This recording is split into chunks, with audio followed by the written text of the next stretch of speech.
बताएं राजस्थान ज्योग्राफी से related. Sir बोलिए। सर जैसे आज हम फसलों का वितरण और उत्पादन पढ़ रहे थे, इसमें क्या करना बेसिकली, केवल अच्छा, मैप में फसलों करना? का सुनो सुनो, बिल्कुल। एग्रीकल्चर वाला जो पोर्शन था उसमें कौन कौन सी फसलें राजस्थान में है उसको तो आप ज्योग्राफी से कर लें, और फसलों का अच्छा, उत्पादन और वितरण इकोनॉमिक सर्वे के साथ करेंगे। ठीक है। हाँ वही मैं। उसको आप हाँ मोटा मोटा छोड़ सकते हो, क्योंकि आप जहां से पढ़ रहे होंगे उसमें पुराने डाटाज होंगे, तो हाँ, लीव दैट। और इसको आप इससे कर सकते हो। और दूसरा सर एक चीज था, ये अपना मृदा, जैसे अपने मेंस में नहीं तो उसको मेंस के हिसाब से पढ़ना है कि प्री में ही पढ़ लेगा? नहीं देखो, ऐसे मत बोलो मेंस में नहीं है, लिखा नहीं है अच्छा, बस। बट अच्छा, आपको यदि अच्छा। पता होगा ना कि किस भाग में कौन सी मृदा है, तो आप हम्म। आंसर बनाने में हेल्पफुल रहता है आपको। ओके। अच्छा, अच्छा, ठीक है, ठीक, ठीक है, ठीक। Anyone else? सर एक बार मुझे क्या? मैपिंग में प्रॉब्लम है सर। मतलब मैप ड्रॉ करते हैं ना सर, तो वो डिस्क्राइब करना होता है ना कि कौन सी चीजें कहाँ कहाँ पे है, तो उसमें भी प्रॉब्लम है सर। ओके, ठीक है, वो हम डिस्कस करेंगे आज, थोड़ा मैप के बारे में डिस्कस करेंगे। और कोई क्वेश्चन? सर मैं बोलना चाह रही थी कि ऑल्दो काफी जल्दी है, मतलब अभी 2 ही दिन हुए हैं, बट बिकॉज राजस्थान ज्योग्राफी थोड़ा सा फैक्ट के हिसाब से हैवी है, तो अगर स्कोप रहता है तो आप इस जो ये वाला सेशन को 2-3 दिन एक्सटेंड और कर सकते हैं, तो आप देख नहीं नहीं लीजिए। नहीं नहीं, कौन कौन बोल रहा है ये? मैं रूपल बात कर रही हूँ सर। रूपल, आप देखेंगे ना तो ऑलरेडी राजस्थान ज्योग्राफी में बहुत छोटे छोटे टारगेट है डेली बेसिस पे, और बीच में एक संडे को एक्स्ट्रा दिया हुआ है ना। हाँ सर। जैसे आप देखिए ना, कल फर्स्ट डे क्या था, सिर्फ आपको ज्योग्राफिकल रीजन्स पढ़ने थे, है ना। हाँ नॉट मोर देन 6-7 पेजेस नहीं है, उससे ज्यादा नहीं है। फिर राजस्थान की रिवर्स के बारे में पढ़ना था, उसमें ज्यादा कुछ नहीं है, तो बहुत ज्यादा है और नहीं तो। लेकिन थोड़ा सा हो गया था बस। नहीं ज्यादा नहीं है, आप देखेंगे ना तो अच्छा, हम डिस्कस करेंगे इस पॉइंट पे भी। ओके। जी सर, ऑल राइट। अब आप सब लोग म्यूट करें एक बार। सबसे पहले हम शुरुआत करते हैं दैनिक अभ्यास शीट जो हमारे फर्स्ट डे की थी, तो उसमें उसके साथ शुरू करते हैं। Let me open some, let, ये सुनीता की दैनिक अभ्यास शीट है, इससे चेक करते हैं। ठीक है, स्क्रीन दिख रही है आप लोगों को? जी सर। Yes sir. जी यस सर, सर। दिख रही है। देखो, जी सर। आप 2-3 कॉन्सेप्ट समझो। पहला ये है कि ये क्वेश्चन आपसे पूछा गया, ग्रीन करने दें मुझे। आपसे एक क्वेश्चन पूछा गया कि दक्षिणी अरावली क्षेत्र की धरातलीय विशेषताओं का वर्णन कीजिए। ठीक है, और आप ये मान के चलना कि इतनी ही स्पेस आपको 5 मार्कर के क्वेश्चन में मिलने वाली है, इतनी मिलेगी। Yes sir. ठीक है। अब जी देखो, सर। इस पर्टिकुलर इंडिविजुअल जिनकी ये कॉपी है, सुनीता की ये कॉपी है, सुनीता की, यस। देखो, इन्होंने दोनों क्वेश्चंस में मैप बनाए, लेकिन किस तरह से मैप बनाए देख पा रहे हैं आप? मतलब मैप बनाते समय कॉन्फिडेंट नजर नहीं आ रहे हैं। इन्होंने जस्ट की मैप बनाना, इस सेक में मैप बना दिया। इस क्वेश्चन में आप क्या कर सकते थे? देखो, 2-3 चीजें ध्यान देने वाली हैं। एक तो धरातलीय विशेषताओं के बारे में पूछा गया था, तो इसमें आपको क्या क्या आता है धरातलीय विशेषताओं में? पर्वत, बताएं। पठार, पठार, पर्वत, चुगी, और पठार, माउंटेन, मिट्टी झील, वगैरह, झील, नदियां, नदियाँ। शिखर और कोई दर्रे। दर्रे खनिज, वगैरह, दर्रे दर्रे वगैरह। वगैरह हो। ठीक है, रॉक्स कौन सी हैं उसकी वहां पे। हम्म। ठीक है, शेल क्या है। हम्म, ठीक है, मोटा मोटा इनके बारे में है। अब आप बात समझना, आज आप में से किसी से बात हो रही थी, और उन्होंने कहा कि सर ज्योग्राफी पढ़ते समय हम शॉर्ट नोट बनाते हैं ना, तो वो बहुत बड़े हो जाते हैं। देखो, राजस्थान ज्योग्राफी आप पढ़ेंगे ना, तो आपको 2 तरह से पढ़नी है। यदि आप मेंस के माइंडसेट से पढ़ रहे हैं ना, तो उसमें प्री का एंगल मत डालो। फिर आप यदि सोचोगे ना कि मैं मेंस के लिए पढ़ रहा हूं लेकिन प्री की भी साथ में तैयारी कर लूं, तो फिर आप मेंस से फोकस हटा दोगे। फिर आप क्या करोगे? पढ़ते पढ़ते गुरु शिखर की ऊंचाई भी याद करने की कोशिश करोगे। आप क्या करोगे? सारे की सारे दर्रों का नाम याद करने की कोशिश करोगे। ठीक है। लेकिन यदि मेंस के लिए पढ़ोगे तो आपको इतना पता है कि अच्छा, साउथ अरावली में 5 दर्रे हैं, ठीक है, 3-4 भी याद रह गए तो काम चल जाएगा आपको। Okay, you are getting my point? तो yes sir. Rajasthan yes geography sir. जब मेंस के लिए पढ़ो ना, तो उसको मेंस तक ही रखो, है ना। अभी प्री के लिए जब पढ़ेंगे, जब ठीक है थोड़ा अलग कर लेंगे, पर मोटा मोटा एक बार मेंस के लिए पढ़ो। अब देखो, दक्षिणी अरावली क्षेत्र में धरातलीय विशेषताओं का जब हमको वर्णन करना था, तो हमको सिर्फ क्या है वहां की जियोमॉर्फोलॉजी, मॉर्फोलॉजिकल कैरेक्टरिस्टिक्स और ये सब डिस्कस करनी थी। अब जब भी इस तरह के 5 मार्कर क्वेश्चन आएंगे राजस्थान ज्योग्राफी के या कोई भी ज्योग्राफी का क्वेश्चन होगा, आप उसकी फर्स्ट लाइन, सेकंड लाइन छोड़ के थर्ड, फोर्थ, फिफ्थ, ठीक है, और इवन सिक्स्थ लाइन में भी इन 4 का यूज करते हुए आप ये कंठस्थ कर लें कि मेरे को यहाँ पे मैप डालना है, डायग्राम डालना है, कुछ भी डालना है। समझ रहे हैं आप बात को? इस जगह पे आपको आप 3 लाइन में ले सकते हैं और जरूरत है तो 4 लाइन में लेके यहाँ पे आपको कुछ ना कुछ एक मैप का पोर्शन देना है। अब देखो, यदि मैं इसको डिवाइड करूं ना 3 से इस तरह से, तो काफी स्पेस है इसके बाद भी मेरे पास आंसर लिखने की। पहली पूरी लाइन है, दूसरी पूरी लाइन है, तीसरी, चौथी, पांचवी, छठी लाइन है, मतलब बहुत स्पेस होगी इसके बाद भी। तो आप मैप को यहाँ पे प्रॉपरली ड्रॉ करेंगे। ये सबको क्लियर है? Yes sir. ठीक है, ये मैप यहाँ पे बनना चाहिए। मैप बनने के बाद में आप यहाँ पे लिखेंगे किस चीज का मैप है, ठीक है। जैसे नीचे थोड़ा सा आपने लिख दिया मैप दक्षिण अरावली, ओके। अब मैं सेम इसी क्वेश्चन में बात करूं, जब आपने मैप बना दिया, अब मैं इसको थोड़ा जूम कर रहा हूं, और आपने ये दक्षिण अरावली शो कर दी, यहाँ पे ये दक्षिण अरावली का पॉइंट शो कर दिया। अब आपने लिख दिया ये दक्षिण अरावली है, साउदर्न अरावली, ठीक है। अब जब आपसे पूछा गया ना कि धरातलीय विशेषताओं का वर्णन करें, तो 2-3 पॉइंट्स और बता दें इसमें। आप क्या जा रहा है आपको, लाइक कौन कौन सी बता सकते हैं? आप बता सकते हैं कि सर दिस इज भोरत प्लेट्यू, तो आप यहाँ पे लिख सकते हैं भोरात का पठार है सर ये, ठीक है। यहाँ पे एक पॉइंट बना सकते हैं, उसमें लिख सकते हैं गुरु शिखर, जिसमें आगे ब्रैकेट में लिख सकते हैं 1726 मीटर जो भी उसकी हाइट है। You are getting my point? जब आपने मैप बना ही दिया तो उसमें सिर्फ साउदर्न अरावली का 1-2 लिखने की जगह आपको पता है ये कि यार ये चीजें हैं यहाँ पे, है ना, तो इस तरह से आप मेंशन कर सकते हैं, ठीक है। यस ठीक है सर। अब देखो, Yes, sir. अब आप लोगों को क्या करना है, पर्वत, पठार, शिखर, दर्रे ये सब यूज करने। कुछ आपको जैसे याद है कि मेरे को पता है गुरु शिखर की ऊंचाई 1726 है, तो आप लिख सकते हैं। पठार में भोरत पठार का लिख दिया आपने, अन्य शिखर 1-2 के नाम लिख दिए, कुछ दर्रों के नाम लिख दिए।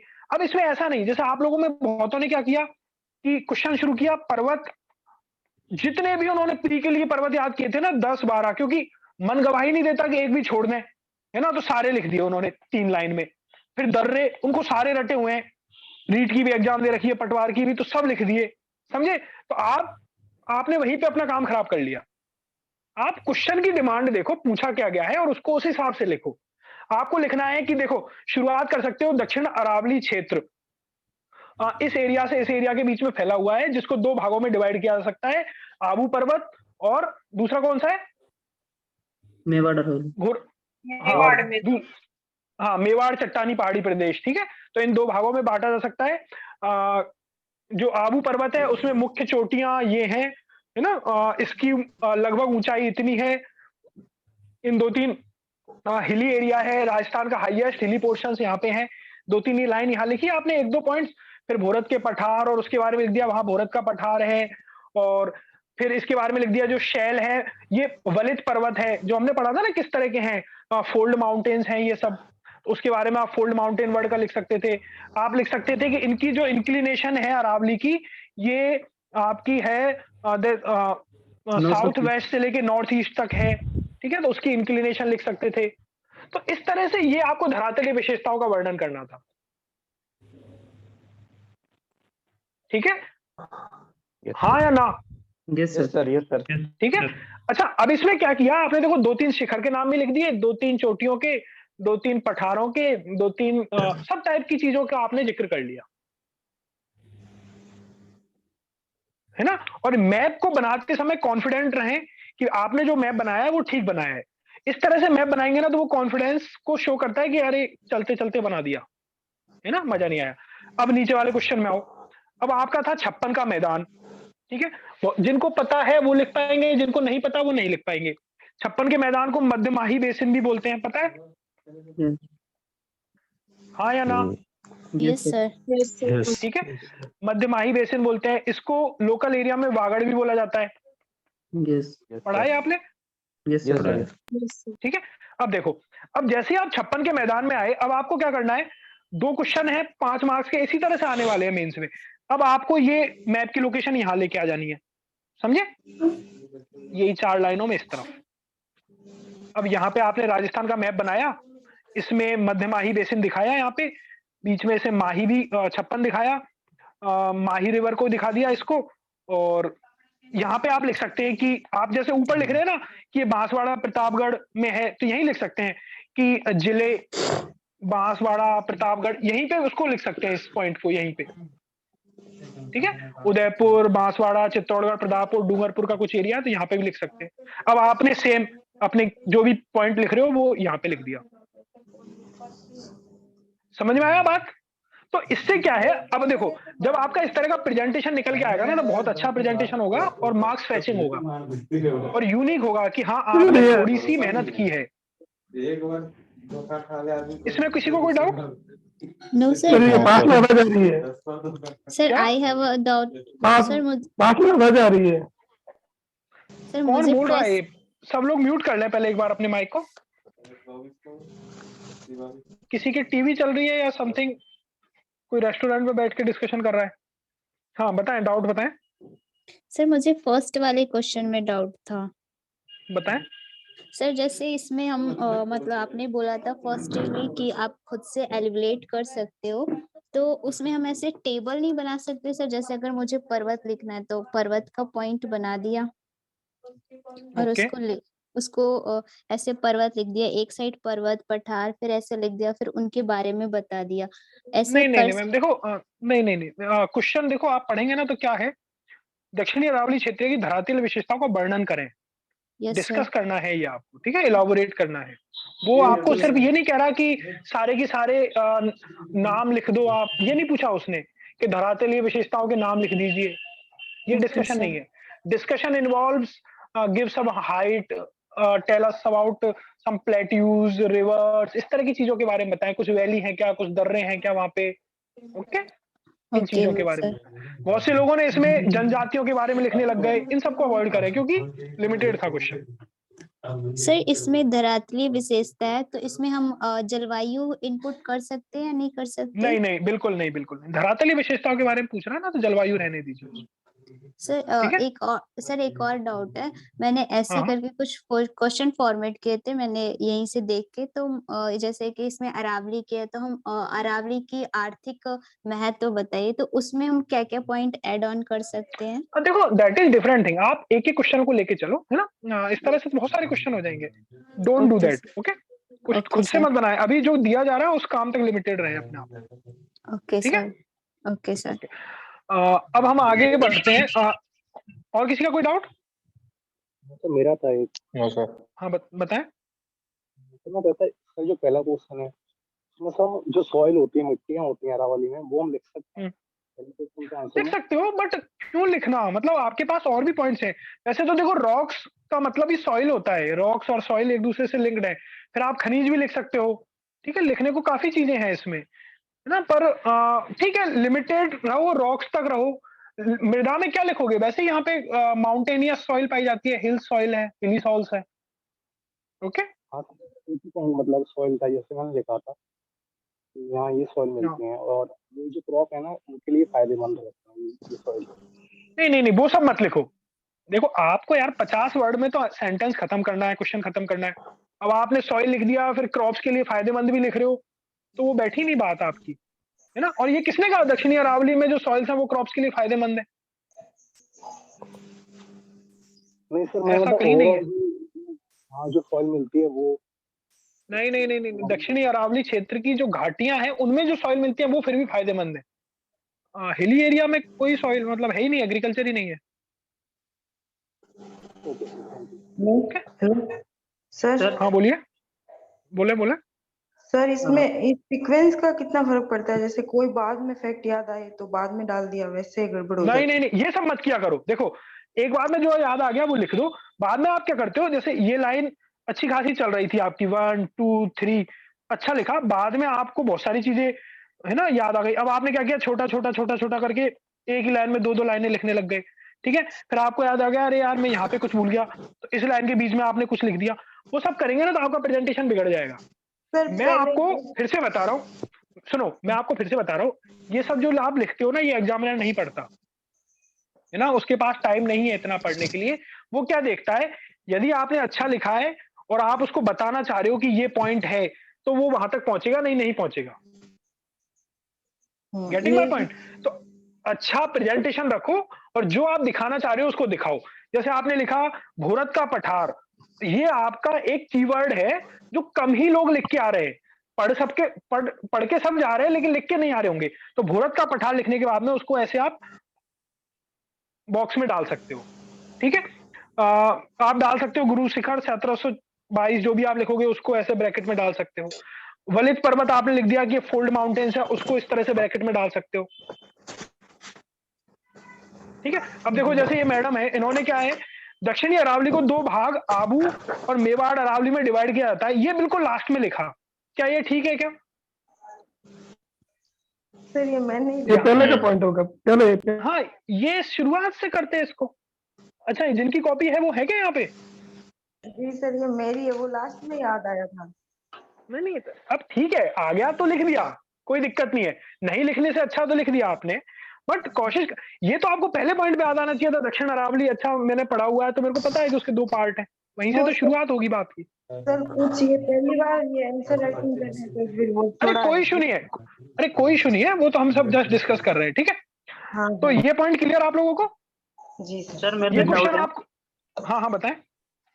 सर, जैसे अभी तो डेटा की बात कर रहे हैं अपन की, एवरेज हाइट कितनी है, तो ये सब जैसे अभी तो याद हो जाएगा। गोइंग फॉरवर्ड की अभी तो मेरे पास 1-2 टॉपिक हम याद कर लेते हैं, but going forward in exam वहाँ पे बहुत सारे हमारे पास डेटा होंगे, तो वो हाँ, बहुत अच्छा पॉइंट है। देखो सुनो, होता क्या है, अब मैं उसी पॉइंट पे आ रहा था।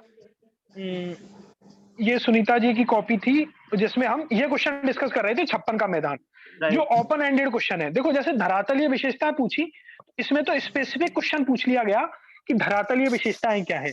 56 का मैदान या अरावली या कुछ भी और पूछ लेते ना, तो उन क्वेश्चंस को किस तरह से डील करना है आप देखो। देखो लास्ट में क्या होगा, जब आप राजस्थान ज्योग्राफी पढ़ लोगे ना, और जब पेपर देने जाओगे, अभी 2-3 बार पढ़ लिया, अच्छे से सारे फैक्ट याद कर लिए, फिर 2 दिन में 4 पेपर आपको देने हैं, ठीक है। तो प्रॉपर रिवीजन भी नहीं हो पाता उन दिनों में, और सारी चीजें मिक्सअप रहती हैं, ठीक है। तो इसलिए कहा जाता है कि बहुत ज्यादा कंटेंट का रोल नहीं है, आप अपना दिमाग लगा के आंसर लिखो। अब आप सब लोग ये लिखें कि जब भी ज्योग्राफी का आपको आंसर लिखना है तो आपको क्या क्या लिखना है।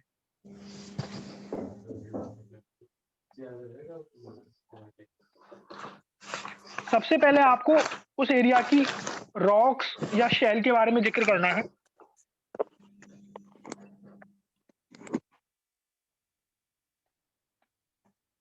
दूसरा आपको स्ट्रक्चर मतलब किस तरह की बनावट है उस एरिया की, रॉक्स की या किस तरह की, जैसे किस किस तरह की बनावट हो सकती है कि भाई फोल्ड माउंटेन, वलित पर्वत है, ठीक है। और जो भी इस तरह के पॉइंट हैं कि आपका कॉम्प्लेक्स उसके फोल्डिंग्स हैं, ठीक है। इस तरह की जो भी बनावट है कि भाई वो कटोरे टाइप का मैदान है, ठीक है। इस तरह की चीजों के आप बनावट के बारे में लिख सकते हैं। तीसरा आप लिखें इसमें मृदा,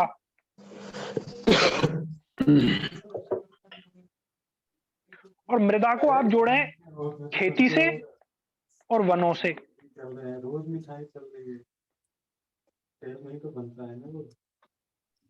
देखो किसी के पीछे टीवी चल रही है, या तो आप म्यूट कर लें या थोड़ा सा ध्यान रखें यार, बहुत बार ये बोल दिया रेड मैंने। में वाला सर ऐसे भौगोलिक स्वरूप के बारे में लिखना ऐसे ही है। हाँ हाँ, वो भौगोलिक स्वरूप यही आ गया, स्ट्रक्चर है ना, वो बनावट भौगोलिक स्वरूप क्या है। तीसरा आप लिखेंगे मृदा के बारे में, मृदा से लिंक करें आप खेती को और वनों को।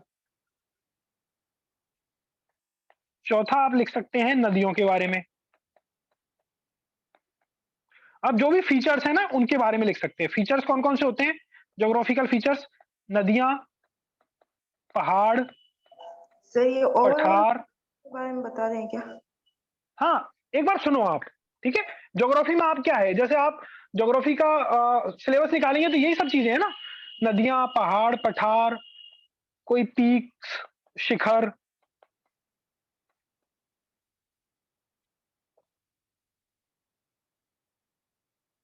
ठीक है, या अन्य जो भी कोई इस तरह की अन्य विशेषताएं हो सकती हैं उसके बारे में। 5वां पॉइंट आप लिख सकते हैं उस एरिया में मिलने वाले खनिजों के बारे में। ये नी छोटी आती है कि बड़ी आती है इसमें? छोटी आती है। छोटी आती है सर। छोटी होती है। खनिजों के बारे में लिख सकते हैं।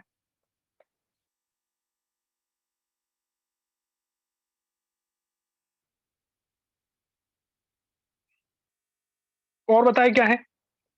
और लास्ट में आप डिस्कस कर सकते हैं क्लाइमेट के बारे में।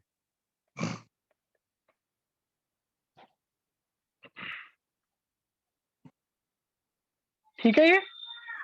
Okay sir. Yes sir. है ना? क्लाइमेट में आप क्या क्या लिख सकते हैं? एक होता है टेम्परेचर, एक होता है रेनफॉल, वर्षा, तापमान।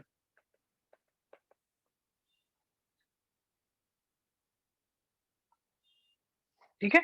तो देखो ये जो आपने लिखा है ना, ये सारांश है हर क्वेश्चन का ज्योग्राफी के, चाहे वो इंडियन ज्योग्राफी हो चाहे वर्ल्ड ज्योग्राफी हो। है ना? कैसे? अब देखो आपको क्वेश्चन करना था 56 के मैदान, है ना?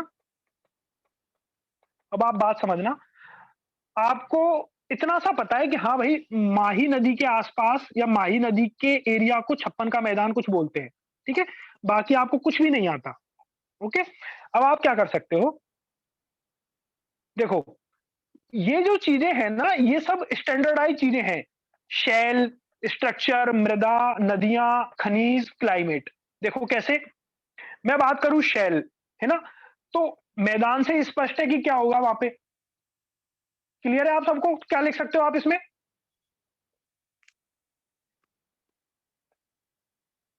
हेलो? शेल में क्या लिख सकते हो आप?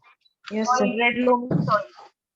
नहीं, आप वो तो सॉइल हो गई। आप ये लिख सकते हो कि Load नदी sir। की वैली घाटियों द्वारा, है ना, जिसमें माही प्रमुख है, द्वारा निर्मित। नदी के बेसिन ने ही तो बनाया है इसको। नदियों के, माही नदी के बेसिन से बना हुआ है ये। ठीक है? उसके फ्लड बेसिन से बना हुआ है। ठीक है? तो ये आपने इसके बारे में लिख दिया। ठीक है? स्ट्रक्चर ठीक है, आपको नहीं पता उस एरिया में और कुछ बनता भी नहीं है, वैली है। अब आ गए आप मृदा में, तो मृदा में क्या होगा? Alluvial soil. ठीक है? एलुवियल सॉइल मिलेगी यहाँ पे। क्या बोलते हैं इसको हिंदी में? जलोढ़ मृदा। जलोढ़ मृदा। ठीक है? अब यदि आपको थोड़ा सा दिमाग आपको है कि आपको यार साउदर्न राजस्थान में काली मिट्टी मिलती है ना, थोड़ा सा आइडिया अपने को काली Yes, मिट्टी sir. मिलती है, तो आपने हल्का इतना भी लिख दिया ना कि जलोढ़ मृदा, काली मिट्टी के ज्यादा अंश है, लोमी है टाइप का कुछ भी इस तरह का, तो वो आपका हो गया। खेती में आपको पता है कि नदियों से रिलेटेड भूमि है, उपजाऊ होती होगी, अच्छा खेती होती है, तो चावल, मक्का। लिख दिया। वनों में आपने लिख दिया कि डेंस फॉरेस्ट है। ओके? नदियों का आपका हो गया, है ना? तो इस तरह से कहने का मतलब ये है। इससे अब जैसे क्लाइमेट में आप आते हैं, तो आपको पता है राजस्थान में अति आर्द्र कंडीशन में, देखो राजस्थान में आप देखेंगे ना, तो ये पोर्शन है जो 80 से 100 सेंटीमीटर रेनफॉल का है। ठीक है? फिर धीरे धीरे इस तरह से कम हो जाता है। मतलब आपको पता है कि ये 80-100 सेंटीमीटर, मतलब तो आप लिख सकते हैं प्रॉपर्ली कि यहाँ पे एनुअल रेनफॉल जो है ना, वो 80 सेंटीमीटर के अराउंड की एनुअल रेनफॉल है। ठीक है? तो ये आपका प्रॉपर एक आंसर बना सकता है। जैसे अभी क्वेश्चन पूछा गया था अपना हाड़ौती का पठार, आरपीएससी में पूछा गया था, हाँ या ना? जी सर। Yes, sir. है ना? अब आप मुझे इस चीज को हाड़ौती के पठार के ऊपर अप्लाई करके दिखाओ। सर उसमें रेड सॉइल और ब्लैक सॉइल मिलता है। सॉइल हो जाएंगी। ठीक है? और मालवा का पठार ये है।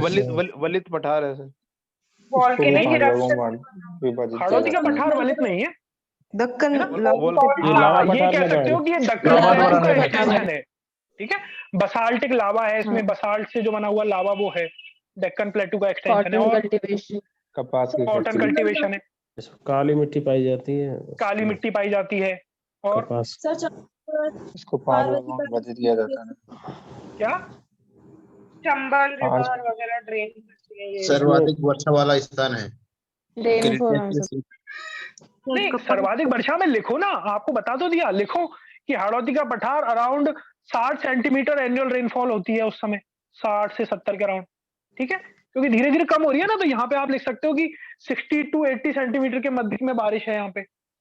इन चीजों को आप यूज करो। और चंबल, काली सिंध, पार्वती नदियां का, चंबल, काली सिंध, पार्वती नदी हैं। और क्रिटेशियस कल्प, क्या कृषि लिख सकते हैं सर इसमें, ग्रेट कपास। बाउंड्री फॉल्ट, कपास की खेती के लिए कपास की खेती की जाती है, सोयाबीन की खेती की जाती है। और सर उसके दो डिवीजन जलवायु का सर, जलवायु का आर्द्र जलवायु लिख थाईलैंड सकते और हैं सर। गंगा दत्ता मैदान। आर्द्र जलवायु, आर्द्र जलवायु नहीं, प्रॉपर आर्द्र तो नहीं है, अति आर्द्र सर, है ना, जो भी है। पर उसमें आप कहने का मतलब ये रेनफॉल का लिखने लगो कि इतना रेनफॉल है, खनिजों से भरा हुआ क्षेत्र है, ये सब लिखो, नदियों के नाम लिखो, पहाड़ों में आप लिख दो।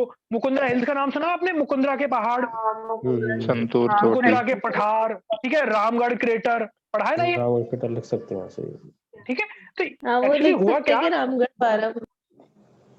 ये इसी के अंदर है ना, सारा इधर इसी एरिया में है। तो ये आपके बल्कि कीवर्ड्स हैं। मुकुंदरा हिल्स कीवर्ड हो गया, रामगढ़ कीवर्ड्स हो गया, झालावाड़ का पठार कीवर्ड हो गया, ठीक है, चंबल नदी का बेसिन कीवर्ड हो गया, काली सिंध, ग्रेट माही, बाउंड्री ये सब लिख सकते। ग्रेट बाउंड्री फॉल्ट हो गया, डेक्कन लावा प्लेटू हो गया। अब देखो, अब आपके पास में इन सबको करने के बाद में दिक्कत इस चीज की है कि आंसर को 50 शब्दों तक सीमित कैसे रखोगे। यही हुआ ना? Framing, yes sir. हाँ या ना? हाँ सर, बिल्कुल यही हुआ। Yes sir. यही प्रॉब्लम। अब लेकिन आप लोग तैयारी किस चीज की करोगे? हाड़ौती का पठार अभी भी पढ़ोगे तब कि नॉलेज हासिल कर लूं मैं, ठीक है, वो पॉइंट है ही नहीं। आप कोशिश ये करो अब कि 50 शब्दों में इसको किस तरह से मैनेज किया जा सकता है, ठीक है। अब राजस्थान के जितने भी भौगोलिक प्रदेश हैं, सबसे टफ आपसे पूछ लिया जाए, शेखावटी रीजन पूछ लिया जाए, ठीक है, इनलैंड ड्रेनेज सिस्टम, कुछ भी पूछ लिया जाए, आपको 2, 3, 4 कीवर्ड्स डालने हैं जो उस एरिया से स्पेसिफिक हैं, और बाकी इन सब पॉइंट्स पे बात करो आप, कोई दिक्कत नहीं है, सबके आंसर बन जाएंगे। ओके सर एक अभी क्या मैं सीमांत भ्रंश, वो क्या है समझ में नहीं आया। ग्रेट बाउंड्री फॉल्ट है, गूगल करना एक बार में, है ना? अच्छा ठीक सर। ओके, और कोई क्वेश्चन? तो इस पॉइंट को इस तरह से यूज करो, ठीक है। ये क्रैक्स है पूरे ज्योग्राफी का कि आपको ये करने। अब देखो, ये जो ऊपर बताया, जो भी आपको संरचना बताई है आंसर की, इस संरचना को आप मैप के साथ जोड़ देंगे तो आपका एक आंसर बन जाएगा, ठीक है। संरचना को आप उस एरिया के कुछ कीवर्ड्स और मैप, इनके साथ जोड़ देंगे, एक बहुत अच्छा आंसर बन जाएगा। और इतना ही आपको जरूरत है। मतलब आप, अब बहुत से स्टूडेंट यदि इसको बहुत अच्छे से भी पढ़ के जाएंगे ना हर चीज को, तो आप में और उसमें और किसी को वो पूरा की पूरा याद भी रह गया, तो आधे नंबर से ज्यादा का फर्क नहीं आएगा, क्योंकि आपको पता है कि मेरे को करना क्या है इसमें, ठीक है। आप दिक्कत में नहीं आएंगे कभी भी, ठीक है। और कोई क्वेश्चन इसमें आपके? No sir. सर एक क्वेश्चन है, जैसे आपने अभी बताया छप्पन मैदान में कि अगर आपने मैप बना दिया और वहां पे डिस्ट्रिक्ट्स मेंशन कर दिए तो वो फिर से आंसर में लिखने की जरूरत नहीं है? फिर नहीं है, है ना? तो सर ऐसे ही हर मैप में अगर कुछ 1-2 पॉइंट, जैसे मान लीजिए लिखना चाहिए। देखो मैं बताऊं आपको, जैसे आपने ये आंसर इतने में लिखना था, आपने यहाँ पे एक मैप बना दिया, ठीक है। मैप की जगह आप पहले से डिसाइड कर लो कि मेरे को यहाँ मैप बनाना है, आपने मैप बना दिया, अब आपने यहाँ कुछ लिख दिया। अब होता क्या है, मैप छोटे से में बन जाता है, बाकी जगह खाली छूट जाती है। तो आप इसको यूज करो, इसमें लिखाओ कि ये माही नदी है, ठीक है, ये छप्पन का मैदान हो गया, ठीक है। इसमें लिख सकते हो छप्पन का मैदान एक्सटेंड्स 3 डिस्ट्रिक्ट्स, जो भी आपको याद है एग्जैक्टली 1, 2, 3 करके यहाँ लिख दिया। फिर यहाँ पे आपने लिख दिया मैप 1 छप्पन का मैदान, ठीक है। बाकी आप ये बात कर ही रहे हो, मतलब समझे ना, this will create some uniqueness, यहाँ से आपका आंसर थोड़ा यूनिक जाएगा। ओके अच्छा, अब इसी में देखो, आप प्री के टाइम क्या करते हो, आपको कुछ चोटियों के, कुछ शिखरों के, है ना, इन सब की लंबाई चौड़ाई याद होती है ना। जैसे आपने गुरु शिखर की कर ली, आपने चंबल नदी की लेंथ याद कर रखी है ना, आपको अरावली की ऊंचाई पता है। जो अभी एक स्टूडेंट आप में से बोल भी रहा था कि कितना याद रख पाएंगे हम, है ना।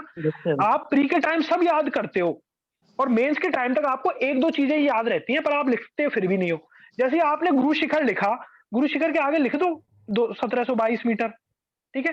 चंबल नदी लिख रहे हो तो आप उसके आगे आपको कुछ याद आ गया तो लिख दो आप उसको, ठीक है।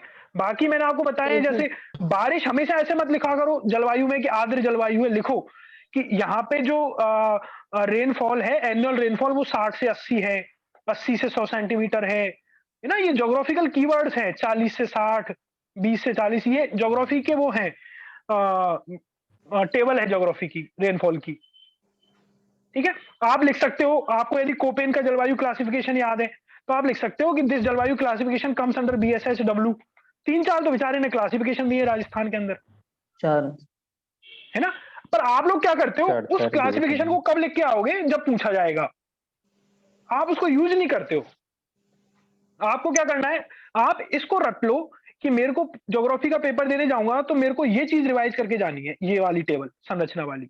और क्लाइमेट में लिख लो कि क्लाइमेट आएगा तो मेरे को एनुअल रेनफॉल में बारिश का डाटा लिखना है, और कोपेन का जलवायु क्लासिफिकेशन में वो एरिया कौन से एरिया में आता है वो लिखना है, ठीक है। देखो इतने 2 अच्छे कीवर्ड आएंगे जो कोई और नहीं लिख रहा होगा उस पॉइंट पे।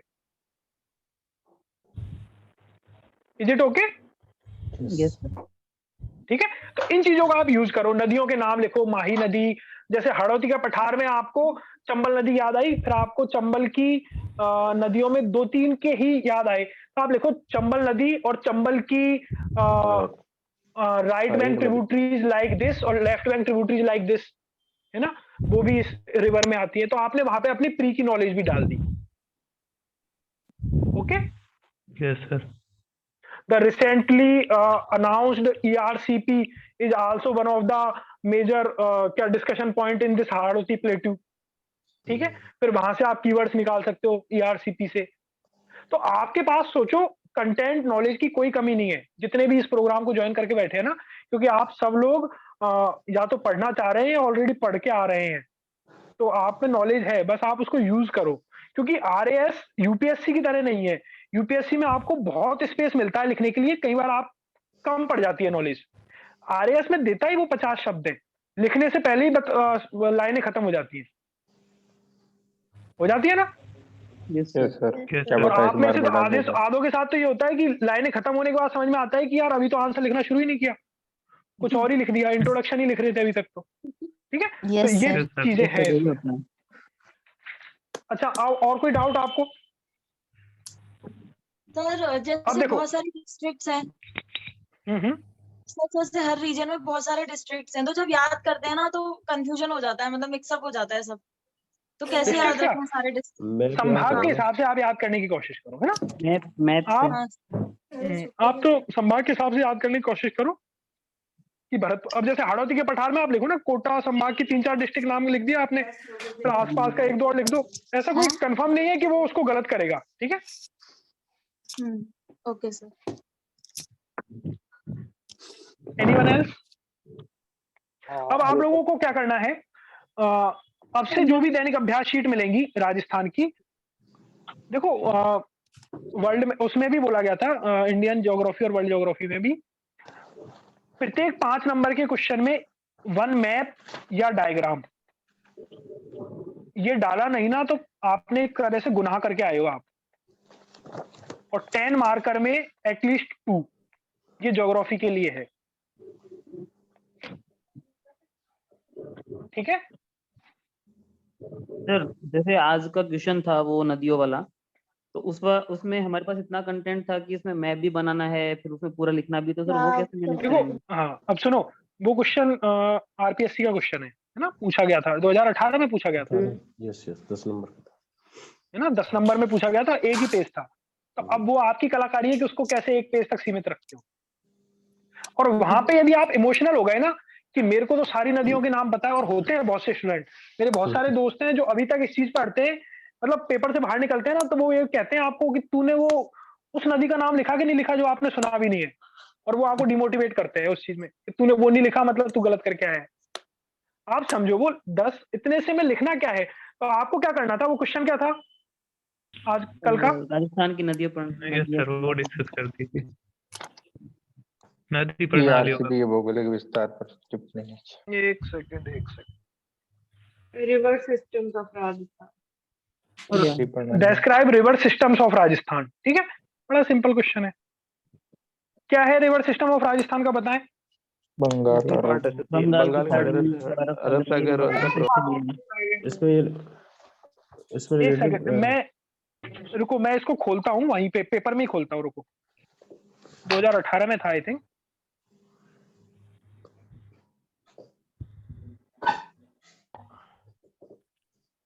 ये हाँ ये ठीक है, हाँ इतनी स्पेस है आपके पास में, ये क्वेश्चन है।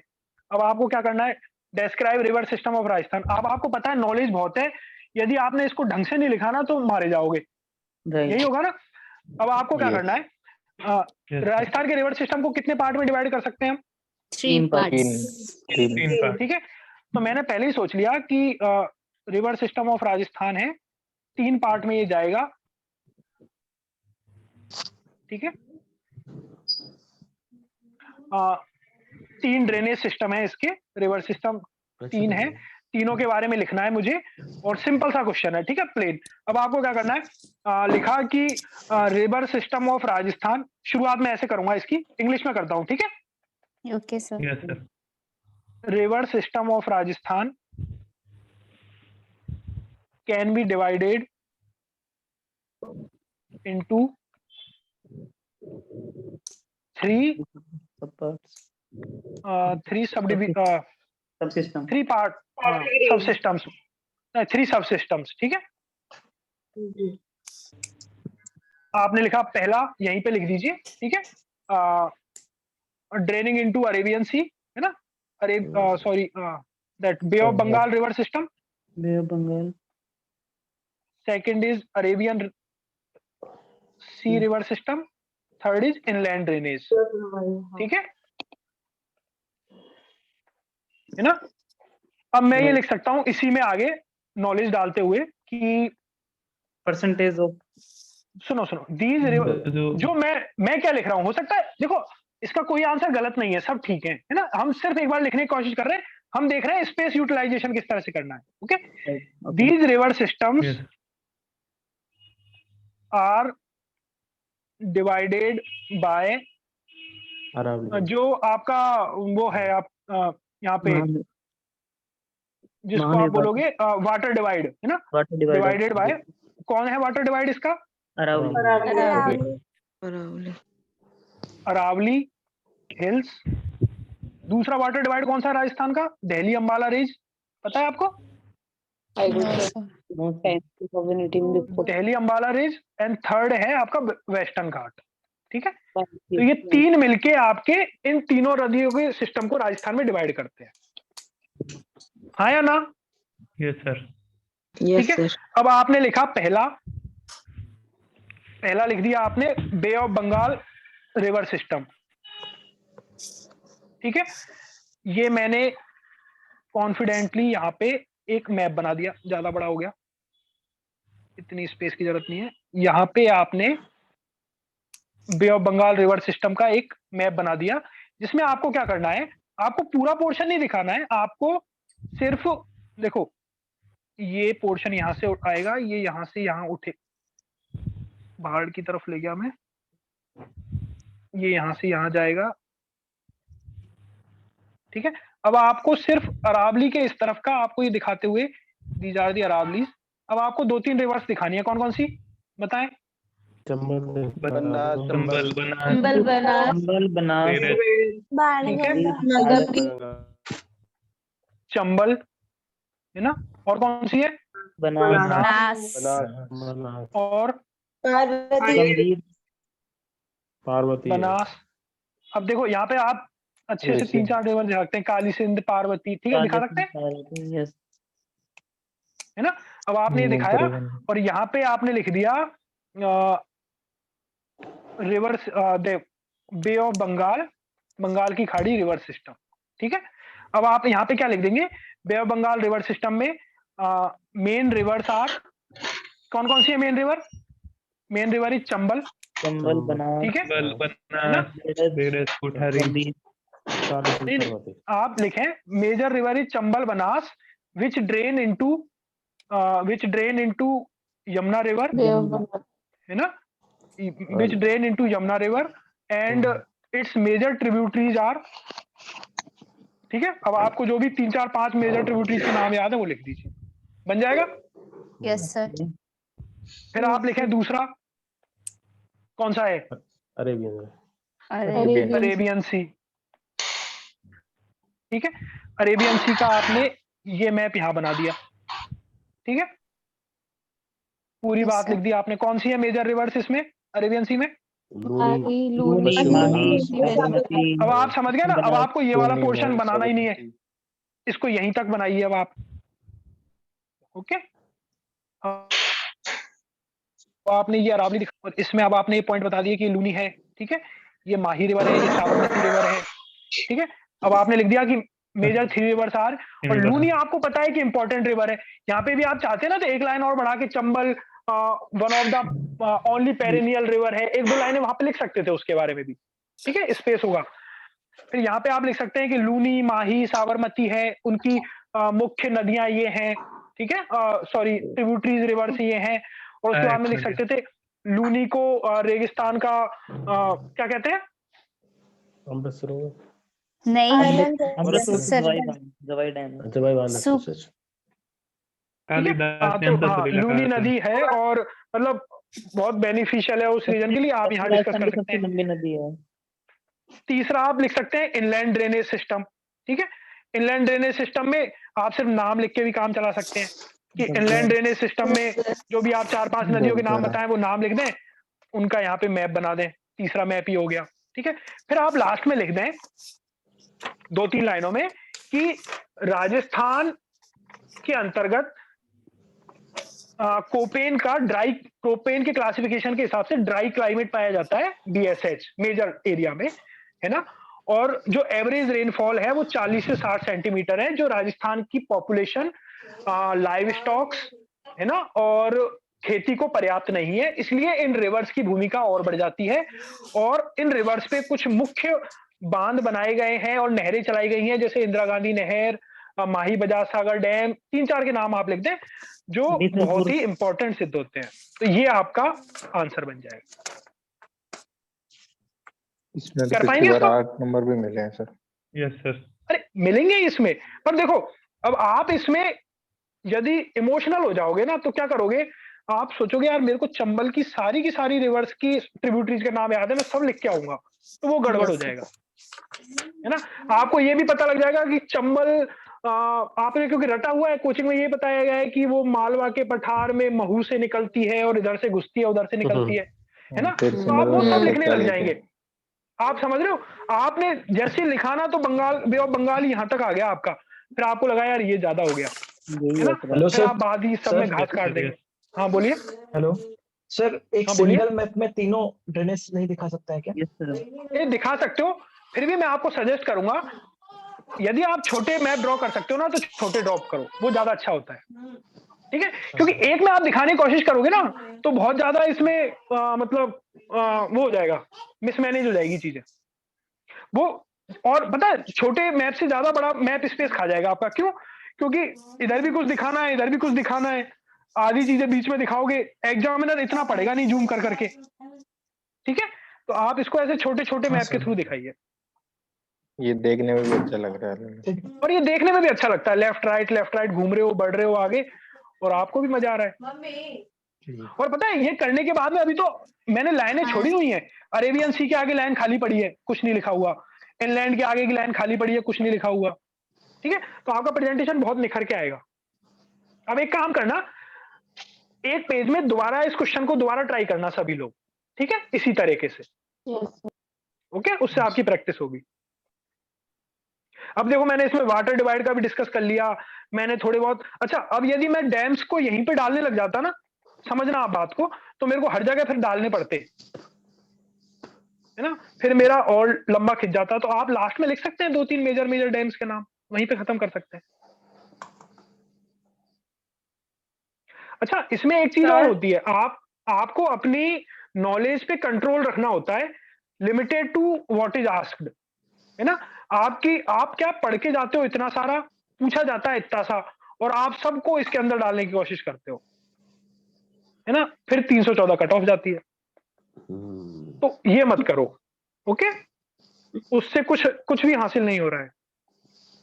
कोई क्वेश्चन बताएं। सर जैसे अभी आपने बोला कि अरेबियन सी के साइड में लाइन खाली पड़ी है, ये इंग्लैंड के साइड में खाली पड़ी है, तो ये आप मतलब मैं समझी नहीं, आप ये कहना चाह रहे हैं कि अगर खाली है तो उसको रहने दें, भरे ना, क्योंकि मुझसे हाँ लगता है हाँ खाली छोड़ नहीं जाती।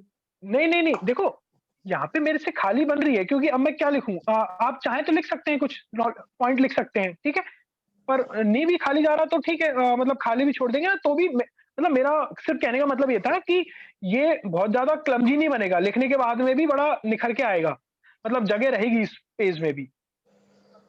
ओके, रिशु गवा रही है,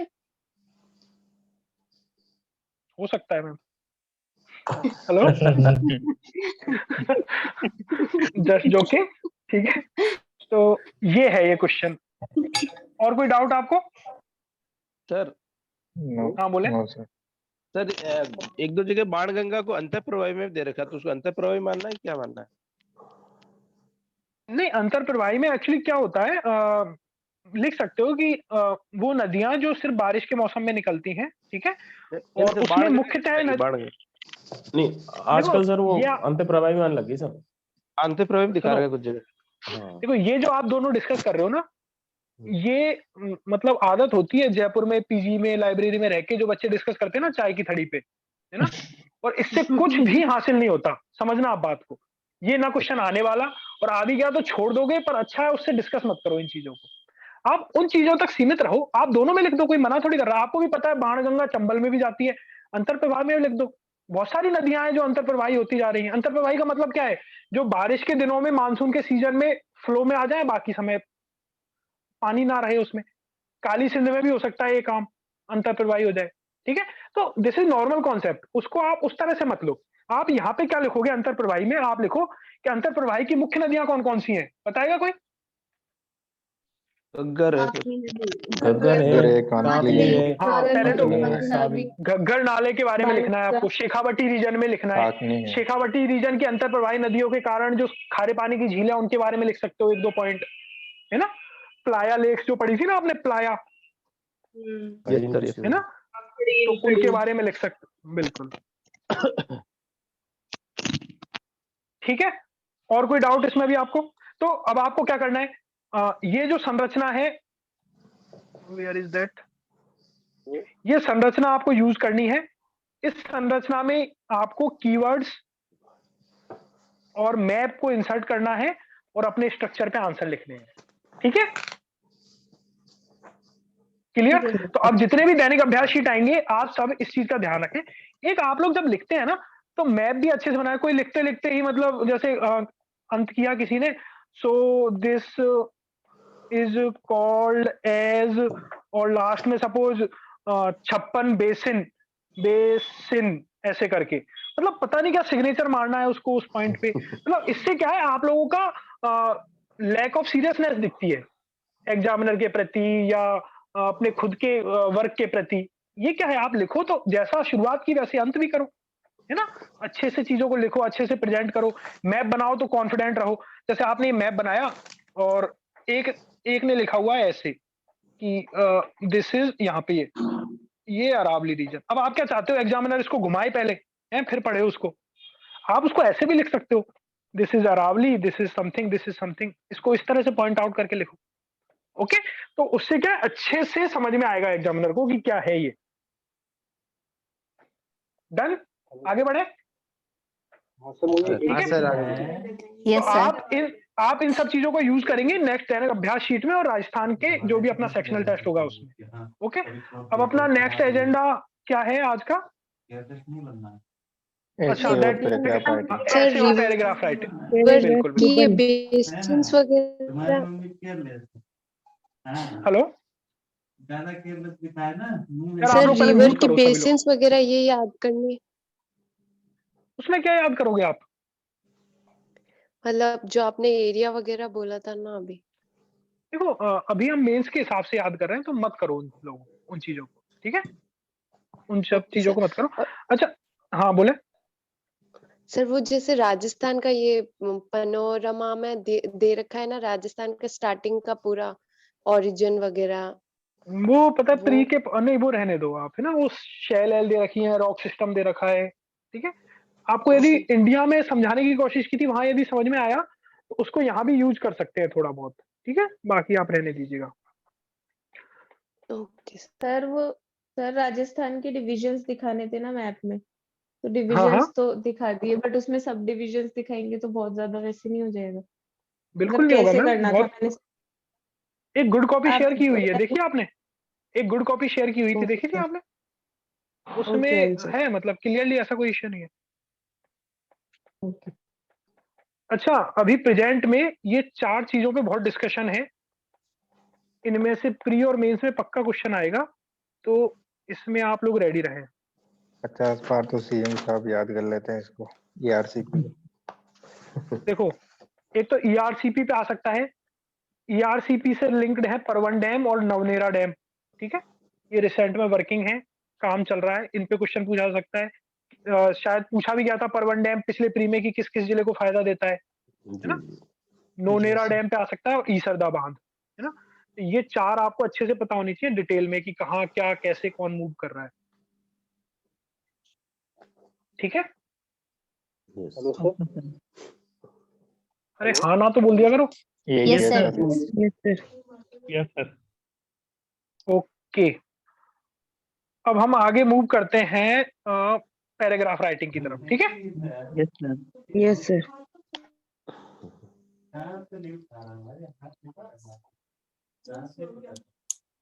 क्वेश्चन क्या था अपना पैराग्राफ राइटिंग का? Work from home. क्या क्वेश्चन था बताओ? Work from home. Home culture. From home culture. ये अब मेंस सुनो, में आएगा। आधे लोगों ने तो यही गलती कर दी। क्या क्वेश्चन था? Work from home culture. Culture culture के ऊपर क्वेश्चन था, आधे लोग इसी के ऊपर बात करके आए, वर्क फ्रॉम होम के ऊपर, ठीक है। तो ये मतलब इस तरह की गलतियां ना करें। अब देखो करना क्या होता है, क्या था ये पैराग्राफ राइटिंग, क्या था? पैराग्राफ राइटिंग, है ना। सिमिलर एक कॉन्सेप्ट ये आता है 10 मार्क का और 200 वर्ड्स में लिखना होता है, ठीक है। 200 वर्ड्स में होता है कि 150 में होता है? 200 वर्ड्स। 200। सिमिलर एक क्वेश्चन आता है इंग्लिश में इलेबोरेशन का, ठीक है, वो भी इसी तरह के कॉन्सेप्ट पे होता है और वो आता है 150 वर्ड का और वो भी 10 मार्कर्स होता है, ठीक है। Yes yes sir. इसी तरह से ये तो होते हैं इंग्लिश में, इसी तरह से हिंदी में 2 क्वेश्चन आते हैं। एक आता है आपका निबंध लेखन और एक आता है क्या? पल्लवन या संक्षिप्तीकरण। पल्लवन आता है, पल्लवन, ठीक है। ये चारों चीजें जो है ना वो सिमिलर हैं और एक ही कॉन्सेप्ट पे आधारित है किस तरह से करनी है, ठीक है। इंग्लिश में आप देखेंगे ना तो इलाबोरेशन के जो क्वेश्चन आने लगे हैं ना अभी, वो थोड़े फिलोसफिकल होते हैं, ठीक है, फिलोसफिकल एंगल होता है। और पैराग्राफ राइटिंग के जो आते हैं उसमें ऑब्जेक्टिव चीजें होती है, जैसे वर्क फ्रॉम होम, जैसे इलेक्ट्रॉनिक मीडिया और कुछ ऐसा डेमोक्रेसी से रिलेटेड आ जाएगा, कुछ जुडिशरी से रिलेटेड, इस तरह के आते हैं, है ना। और ये इस तरह से निबंध और पल्लवन, निबंध में भी ऑब्जेक्टिव चीजें आती हैं और पल्लवन जो होता है वो मन के हारे हार है, मन के जीते जीत, इस तरह के फिलोसफिकल एंगल पल्लवन में आते हैं, ठीक है। अब आपको क्या करना है, देखो मैं एक बार वहीं पे ओपन करता हूँ बुक कॉपी को, ठीक है। पेपर 4 2021 का ले लेते हैं। स्क्रीन दिख रही है ना आप लोगों को? Yes sir. Yes sir. Yes sir.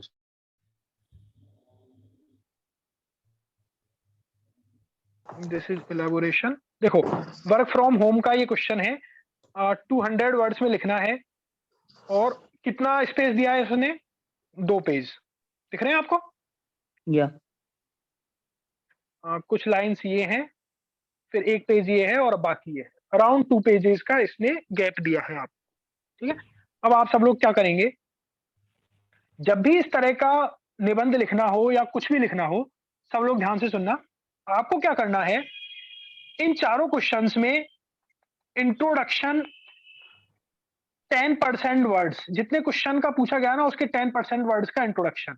मतलब इसमें मैं कितने परसेंट वर्ड्स का इंट्रोडक्शन लूंगा? अराउंड 20 20 का 20 है ना, तो अराउंड मेरे 20 से 25 शब्द का इसमें इंट्रोडक्शन होना चाहिए।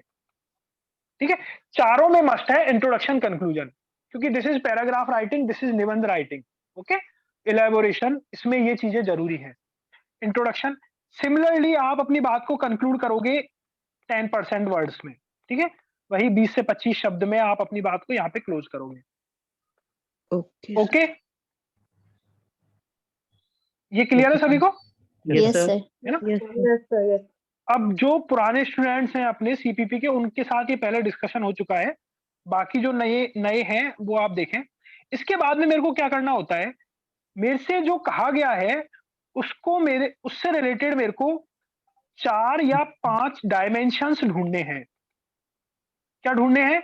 डिफरेंट डायमेंशंस ढूंढने हैं, है ना? अब मैं जब आंसर लिखूंगा तो किस तरह से लिखूंगा? This is introduction, paragraph change, this is first dimension, paragraph change, this is second, this is third, this is fourth, then conclusion. ठीक है, ये मेरे 4, 5, 6 डिफरेंट पैराग्राफ चेंज होंगे। जब भी मैं बात करूंगा मेरी मार्जिन सबके सेम होने चाहिए। सपोज मैंने अपनी लाइन यहां से शुरू की तो ये यहां से चल के यहाँ पे आई, ये यहां से चल के यहाँ पे आई, ये यहाँ पे चल के सपोज यहाँ खत्म हो गई। अब मैं पैरा चेंज करूंगा तो मेरे को पता है कि पैरा यहां से चेंज करूंगा तो हर किसी का पैरा मेरा यहीं से चेंज होना चाहिए। Is it okay? ठीक है, ये यहां से चल के यहाँ आया, यहां से चल के यहाँ आया, यहाँ पे खत्म। ठीक है, सपोज यहाँ खत्म हुआ तो फिर पैरा यहां से चेंज होगा आपका। दैट मीन्स आपको अपने प्रेजेंटेशन में समान रूपता रखनी है, समरूपता रखनी है। क्लियर है सभी को? Yes sir. अब देखो, अब हम थोड़ा आगे बढ़ते हैं। अब हम बात करते हैं कि डायमेंशंस का करेंगे क्या, किस तरह से ढूंढनी है। देखो, that is very simple. Question है अपना, the work from home culture. In dimensions में आपको क्या करना है? इन डायमेंशंस में आपको इस पॉइंट के इर्द गिर्द एक ब्रॉड कॉन्सेप्ट ढूंढना है। ठीक है, जैसे क्या क्या डायमेंशंस हो सकती हैं वर्क फ्रॉम होम कल्चर पे। तो इसके लिए आपको क्या करना पड़ेगा, थोड़ा सा आपको ब्रेन स्टॉर्मिंग करनी पड़ेगी। रफ पेज में जो दिया जाता है ना, उसमें आप 1 मिनट सोचो पहले। तो यदि मैं इसमें ब्रेन स्टॉर्मिंग करूं तो ब्रेन स्टॉर्मिंग में सपोज ये रफ पेज है मेरा, तो आपको क्या करना है, जो भी आपके माइंड में वर्क फ्रॉम होम कल्चर से रिलेटेड चीजें आए ना वो लिखनी है। बताओ क्या क्या हो सकती हैं ऐसे ही, मतलब हैफेजार्ड वे में आप लिख सकते हैं रफ में। बताएं क्या क्या हो सकता है वर्क फ्रॉम होम कल्चर से रिलेटेड। इसके एडवांटेजेस, डिसएडवांटेजेस, बिल्कुल, एडवांटेजेस, डिसएडवांटेजेस, इवैल्यूएशन कैसा हुआ कि कब से स्टार्ट हुआ था और इंडिया में कैसे इवोल्यूशन और बताएं, जल्दी जल्दी बताएं। कम्युनिकेशन गैप ज्यादा ही होगा। इसका इम्प्लीकेशन क्या है, इसका क्या प्रभाव पड़ रहा है। ठीक है, और उद्भव कैसे हुआ, एडवांटेजेस क्या है, इसमें कुछ बताओ सरकार क्या कर रही है? इम्प्रूवमेंट, सरकार का रोल गुड, और बताएं। ये केवल आईटी सेक्टर और कुछ ही कंपनीज में, इसे अदर सेक्टर्स में कैसे लागू करना है, इसके लिए भी सुझाव दे सकते हैं। बिल्कुल, limited to few sectors only. ठीक है, और वे अहेड, सोचो कुछ भी, सुनो, हैफेजार्ड वे में कुछ भी सोचो इससे रिलेटेड, एनीथिंग। हेल्थ इश्यूज होने पर भी अनएम्प्लॉयमेंट नहीं हो पाएगी, क्योंकि है ना वो वर्क। समझ गए, और पॉइंट, मोटा मोटा पॉइंट बताओ आप अभी, ब्रॉडर पॉइंट्स। हेल्थ इशू, जो टेक्नोप्लेन फैमिली वगैरह को टाइम दे सकते हैं। Effect on nature like environment पे इफेक्ट होगा, एनवायरमेंट इश्यूज। ठीक है, एनवायरमेंट इशू पे पॉजिटिव प्रभाव है। ठीक है, उसका और सोशल, अभी किसी ने बोला कि सोशल रिलेशंस है ना, फैमिली को टाइम दे पाना, family, work life balance, work life balance, communication gap with the team, work life balance. ठीक है, और लैक ऑफ रेगुलेशन या laws related to it. Sir, laws and regulations, overworking. ठीक है, टेक्नोलॉजी इंप्रूव, टेक्नोलॉजी। अब देखो, रुको, है ना, ये जो काम है ना, ये आप में से हर कोई कर सकता है, कर लेगा। ठीक है, अब देखो करना क्या होता है। अब मेरे को इसमें देखो एक चीज समझना, ये जो चारों चीज थी ना अपनी, निबंध लेखन, पैराग्राफ राइटिंग, पल्लवन और वो, ये कभी भी कॉम्प्रिहेंसिव नहीं होने चाहिए। कॉम्प्रिहेंसिव का मतलब होता है जब आप उसके अंतर्गत सारी चीजों को लिखने की कोशिश करते हो ना, तो गड़बड़ हो जाती है। ये कोई क्वेश्चन आंसर थोड़ी है, इसमें ऐसा थोड़ी क्या आया गया है कि वर्क फ्रॉम होम कल्चर के को परिभाषित करते हुए उसके एडवांटेज और डिसएडवांटेजेस बताओ, पूछा है क्या ऐसा? नहीं, इसने ओपन एंडेड छोड़ा है, आप अपनी मर्जी से कुछ भी लिख सकते हो। बट आप अपनी मर्जी से इसको यदि कॉम्प्रिहेंसिव बनाओगे, सारी चीजें इंक्लूड करने की कोशिश करोगे ना, तो आप क्या करोगे, उसपे पैराग्राफ लिखने की जगह उसपे आंसर लिख दोगे, है ना? उसमें आप क्या कर दोगे, इसके एडवांटेज 1 2 3 4 5, डिसएडवांटेज 1 2 3 4 5, इसलिए हमें ये करना चाहिए या नहीं करना चाहिए। तो वो पैराग्राफ नहीं हुआ। इसमें आपको निबंध लिखना है, इसमें आपको पैराग्राफ लिखना है, इसमें आपको इलैबोरेशन करना है, तो आपका कॉन्सेप्ट डिफरेंट है। आपको क्या करना है अब, इंट्रोडक्शन, कंक्लूजन, ये बाद में देखते हैं हम कैसे करेंगे। अब आपको क्या करना है, इसमें से जो आपको अच्छे लग रहे हैं ना, वो पांच पॉइंट छांट लो। कौन कौन से अच्छे लग रहे हैं? जैसे आपने जो बताया, मेरे को अच्छा लग रहा है कि मैं एक तो एडवांटेजेस में बात कर लेता हूं, एक पॉइंट में डिसएडवांटेजेस ले लेता हूं, एक पॉइंट में मैं या एक काम करता हूं, एडवांटेज डिसएडवांटेजेस को एक पॉइंट में डाल देता हूं, ठीक है, क्योंकि बहुत सारे पॉइंट आ गए, मजे आएगा मेरे को लिखने में। दूसरे पॉइंट में मैं एनवायरमेंट और हेल्थ इश्यूज को ले लेता हूं, ठीक है, ये दूसरा पॉइंट हो जाएगा मेरा। ये रफ में चल रहा है ना, इस तरह से आपको रफ में करना है कि मैं करने क्या वाला हूं। तीसरा मैं क्या करता हूं, social relation, family, work life balance, good point, ये तीसरा पॉइंट ले लेता हूं। चौथा मैं ले लेता हूं प्रभाव, ओवरवर्किंग, ठीक है, इस पे ले लेता हूं। वैसे तो ये सब डिसएडवांटेजेस में आ गए, लेकिन इसको मैं अलग से डिस्कस करूंगा, ठीक है। ये 4 पॉइंट हो गए। फिर आपको लगता है कि यार ठीक है, यदि जगह बचती है ना, तो 5वां टेक्नोलॉजी ले लूंगा मैं, ठीक है। ये आपको पता है कि जरूरत पड़ेगी तो टेक्नोलॉजी लूंगा, नहीं तो छोड़ दूंगा। ये एग्जामिनर भी नहीं पूछ रहा, कि एग्जामिनर भी नहीं देख रहा कि आपने टेक्नोलॉजी लिखा है कि नहीं लिखा, है ना, पर ये आपके मन में है। अब आप लिखना शुरू करो। आपने क्या लिखना शुरू किया, इस तरह के जब छोटे इंट्रोडक्शन होते हैं ना, तो आप इसको कोशिश किया करो कि इसका स्टार्ट इवोल्यूशन से या इसको डिफाइन करने से करो। इंट्रोडक्शन, समझे आप बात को? इंट्रोडक्शन में आपका क्या हो सकता है, डेफिनेशन हो सकती है, या फिर इसका इवोल्यूशन हो सकता है, परिभाषा हो सकती है, या इसका उद्भव किस तरह से हुआ वो हो सकता है, ठीक है। हाँ ना, यस सर, या आवाज नहीं आ रही? ठीक है, आ रही है। तो इस तरह से आपने इंट्रोडक्शन लिखा। उसके बाद में आपने पहला पॉइंट लिखा आपने। अब देखो, ये जब आप डिसाइड कर लोगे ना, अब इसमें आपको प्रायोरिटी डिसाइड करनी पड़ेगी कि मैं पहली प्रायोरिटी किसको दूं। बताओ किसको दे सकते हैं पहली प्रायोरिटी? एडवांटेजेस को, ठीक है। तो मेरा पहला पॉइंट ये होगा, the work from home culture. अच्छा, एक चीज का और ध्यान रखना, कल्चर का मतलब क्या है, वर्क फ्रॉम होम कल्चर का मतलब क्या है, परिभाषा क्या है? मतलब कहाँ use prolonged by many people, like many क्या? people. जो अभी राइस पे जो चल रहा है बहुत ज्यादा, ट्रेंड है जो बहुत सारे लोग फॉलो कर रहे हैं। Working Sir, away work from from office. home is the modern approach where the employees Formal of the environment. company or firm बोलिए Sir, बोलिए। working away from formal environment. Working away from formal environment, ठीक है, working away from office, है ना। अब देखो, अब मैं इसके यदि सिनोनिम वर्ड ढूंढूं वर्क फ्रॉम होम कल्चर के, तो मैं क्या क्या लिख सकता हूँ? सुनो, ये कीवर्ड देखो अब मेरे, पोस्ट कोविड एरा, ये कीवर्ड है, आ सकता है इसमें यूज। ये तो देखो कॉन्सेप्ट हो गए। इस तरह के कीवर्ड्स ढूंढो अब क्या क्या हो सकते हैं। पोस्ट कोविड एरा, और क्या लिख सकता हूं मैं, मेजरली मुख्यतः मल्टीनेशनल्स में है, एमएनसीज में है, आईटी कंपनी, ठीक है, एमएनसी आईटी कंपनी। आपने फांग का नाम सुना है? फिनांस में। अरे फांग का नाम सुना है किसी ने? क्या होता है no sir फांग का नाम नहीं सुना आपने? फांग कल्चर? नहीं सर। नहीं Facebook, Yes, sir. Amazon, Yes, sir. ये क्या है, एक Use दूसरे करते से एक है Netflix, Google, Apple, yes. Yes sir. ठीक है, गूगल। गूगल। तो ये कीवर्ड है फार्म कल्चर, ठीक है, MNC culture, post Covid era culture, समझ रहे हो बात को? आपने को वर्किंग स्पेस का नाम सुना है? को working space? Yes yes sir. जैसे आप लाइब्रेरी में बैठ के पढ़ते हो ना, आजकल ऐसे लोगों ने घरों में को वर्किंग स्पेस खोल ली है जिसमें अलग अलग कंपनीज के लोग आके बैठ के काम करके जाते हैं, है ना? Yes sir. छोटे छोटे से को वर्किंग स्पेस कल्चर, ठीक है। और क्या क्या हो सकता है इसमें? आप और लिख सकते हैं कि साइबर वर्किंग। कौन सा? Cyber working. साइबर, है ना, इंटरनेट, ये सब पॉइंट है। अब देखो आपको ये कुछ कीवर्ड्स मिले क्या?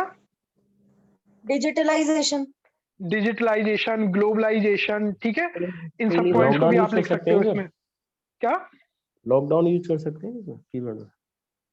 कीवर्ड में लॉकडाउन लिख सकते हो शुरू में, है ना, how it evolve. Digital connectivity भी लिख सकते हैं ना?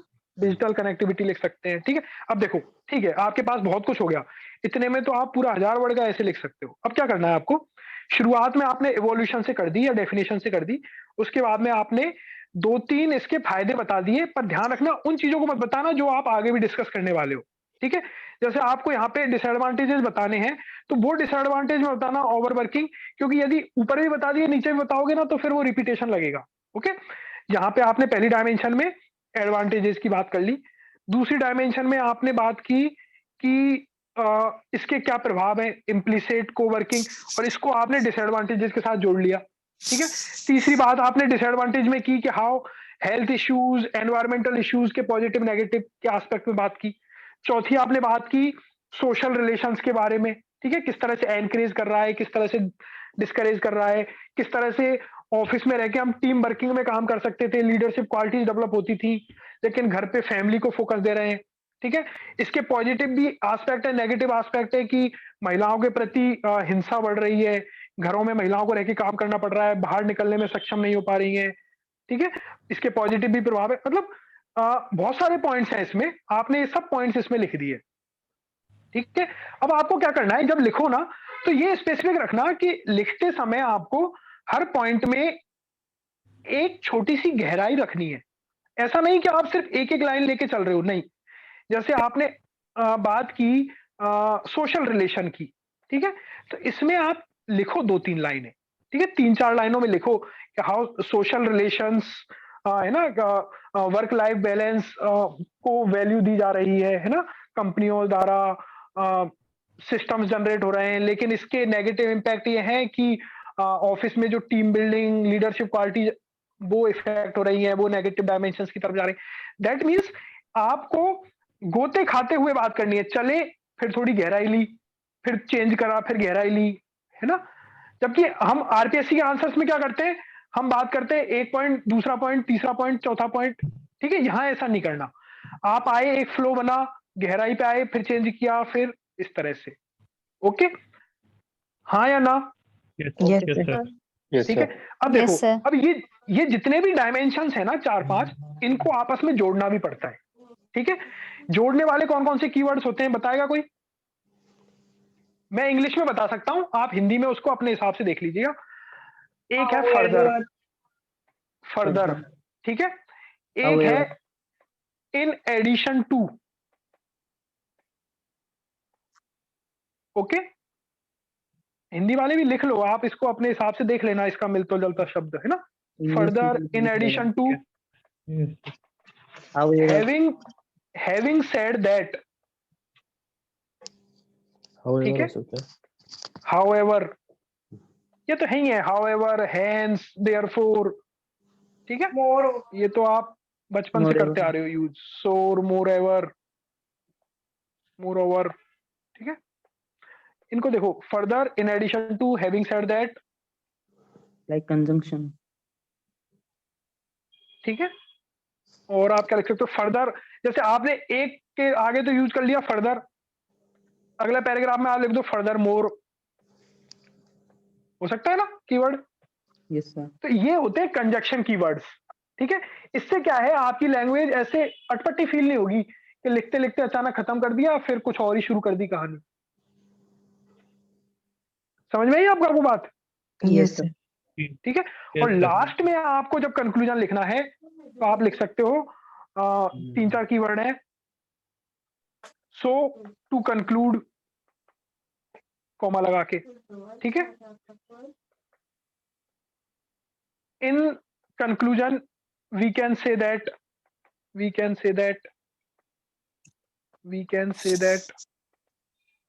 ठीक है, और लिख सकते हो In a nutshell. In a nutshell, yes. To summarise, ये भी लिख सकते हो, टू समराइज कॉमा लगा के, ठीक है। अब आपको क्या करना है, जब भी इस तरह का कंक्लूड करो ना, तो कंक्लूजन दो तीन टाइप से हो सकता है। एक तो हो सकता है वे फॉरवर्ड, ठीक है। एक हो सकता है गवर्नमेंट के रेगुलेशंस, गवर्नमेंट को क्या करना चाहिए, ठीक है, गवर्नमेंट के ऊपर बात डाल सकते हो। सिविल सोसाइटी के ऊपर बात डाल सकते हो। सिविल सोसाइटी को हिंदी में क्या बोलते हैं? नागरिक समाज। नागरिक समाज की क्या उनके क्या कर्तव्य हैं, गवर्नमेंट के क्या कर्तव्य हैं, ठीक है, इनके ऊपर आप बात कर सकते हो। लॉज रेगुलेशंस के ऊपर बात कर सकते हो कंक्लूजन में। इस तरह आप ये लिख सकते हो कि वर्क फ्रॉम होम कल्चर समाज, जैसा कि हमने देखा इन समरी, जैसा कि हमने देखा वर्क फ्रॉम होम कल्चर के अपने एडवांटेज हैं और डिसएडवांटेज, लेकिन सरकार को इसका अच्छे से उपयोग करने के लिए लॉज एंड रेगुलेशंस उचित रखने पड़ेंगे, और सिमिलरली सिविल सोसाइटी को भी इस चीज की आवश्यकता है कि वो भी इन चीजों की पालना करे और इसका अच्छे से सदुपयोग करे। समझे बात को? तो इस तरह से आपको चीजें कंक्लूड करनी पड़ेंगी, ओके। या फिर आप वे फॉरवर्ड लिख सकते हो सिमिलरली, कि जिस तरह से वर्क फ्रॉम होम कल्चर धीरे धीरे डेवलप हो रहा है, यह समाज में अन्य वर्ग जो छूट चुके हैं, जिनको रोजगार नहीं मिल पा रहा है, उनको भी रोजगार देने में सक्षम होगा, ठीक है। इस तरह की कोई बात लिख सकते हैं, हाँ, है ना। या इस तरफ सरकार को ध्यान देना चाहिए कि वर्क फ्रॉम होम कल्चर सिर्फ उन्हीं लोगों के लिए फायदेमंद है, सिर्फ एक ही परिवार के लिए, एक ही सेक्टर के लिए फायदेमंद है जो इंटरनेट से जुड़े हैं, है ना, जिसके पास में फोन की कनेक्टिविटी है। एक वो समाज जो एग्रीकल्चर से जुड़ा है, जो रूरल सोसाइटी से जुड़ा है, जो गांवों से जुड़ा है, वो अभी भी वर्क फ्रॉम होम कल्चर से बहुत दूर है, ओके। तो इस तरह की आप बातें कंक्लूजन में लिख सकते हो, हाँ या ना? Yes sir. Yes sir. Sir इसमें लेक ऑफ इंटरनेट एजुकेशन या डिजिटल एजुकेशन लास्ट में लिख के और देन इसको कंक्लूड। बिल्कुल, देखो ये जो डायमेंशन से बात की ना हमने 4-5, इसमें ये तो आप लोगों ने डायमेंशन बताई।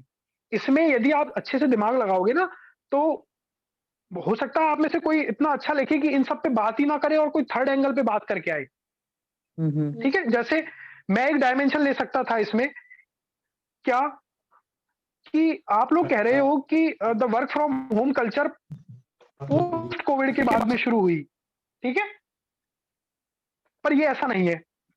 हम ये कह सकते हैं, सुनो, वर्क फ्रॉम होम कल्चर या paid work from home culture Covid के बाद में शुरू हुआ।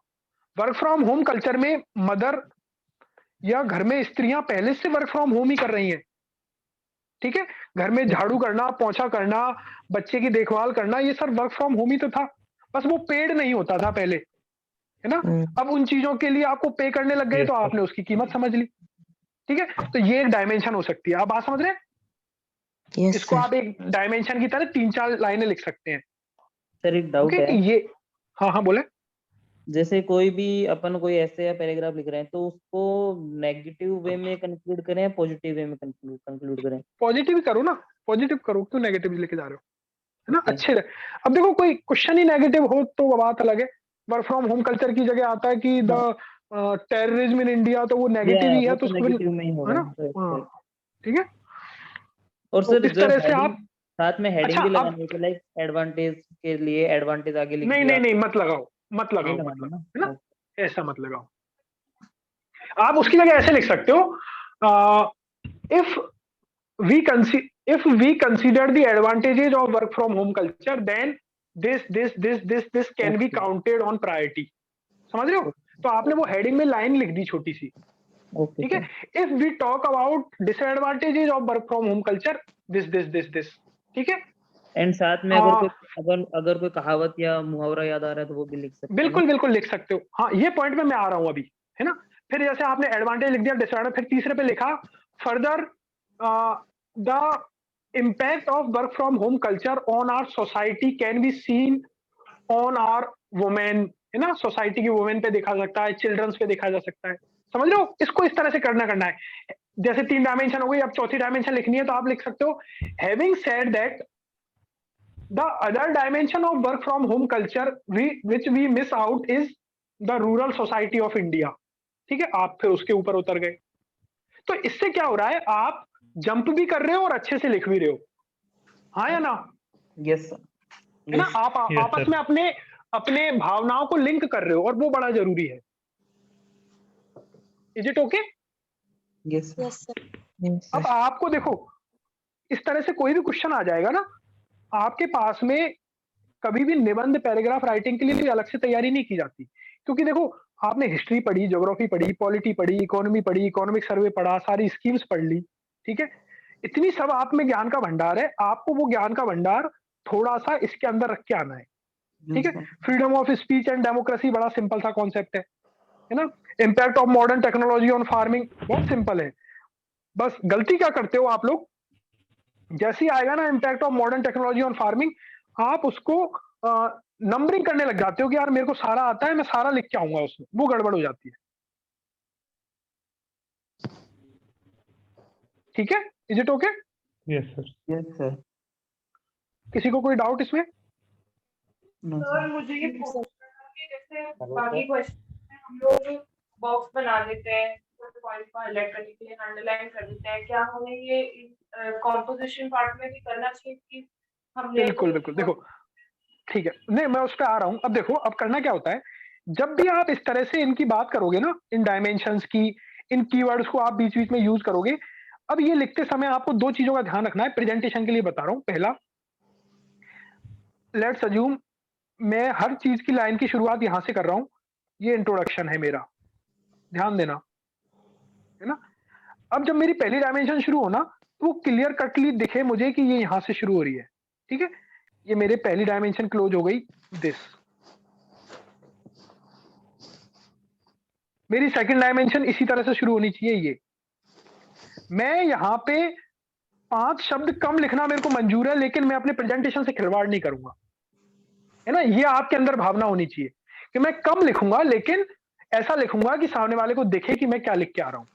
ओके, अब जब आप यहां लिखते हो कि द एडवांटेजेस ऑफ समथिंग, तो आप इसको बोल्ड में कर सकते हो या अंडरलाइन कर सकते हो कि क्या एडवांटेज है। जब आप बात करते हो डिसएडवांटेजेस, तो इसको डबल लाइन अंडरलाइन कर सकते हो। इंपैक्ट की बात होगी तो आप इंपैक्ट को डबल अंडरलाइन कर सकते हो। समझ रहे हो आप बात को? इस तरह से आप इसको हाईलाइट कर सकते हो। तो एक चीज तो ये कि आप इन चारों टाइप के क्वेश्चंस में अपने प्रेजेंटेशन पे स्पेशली ध्यान रखें, क्योंकि 150, 200, 250 वर्ड कोई नहीं पढ़ने वाला। एग्जामिनर तो बिल्कुल नहीं पढ़ेगा 250 वर्ड, उसको टाइम ही नहीं है इतना कि आपके निबंध के 250 वर्ड पढ़े या आपके पैराग्राफ के 200 वर्ड पढ़े, कभी नहीं पढ़ेगा। वो सिर्फ देखेगा लिखा क्या है, किस तरह से लिखा है। तो पहला पॉइंट ये। दूसरा, आप लोग क्या करेंगे, प्रेजेंटेशन को अच्छा रखेंगे।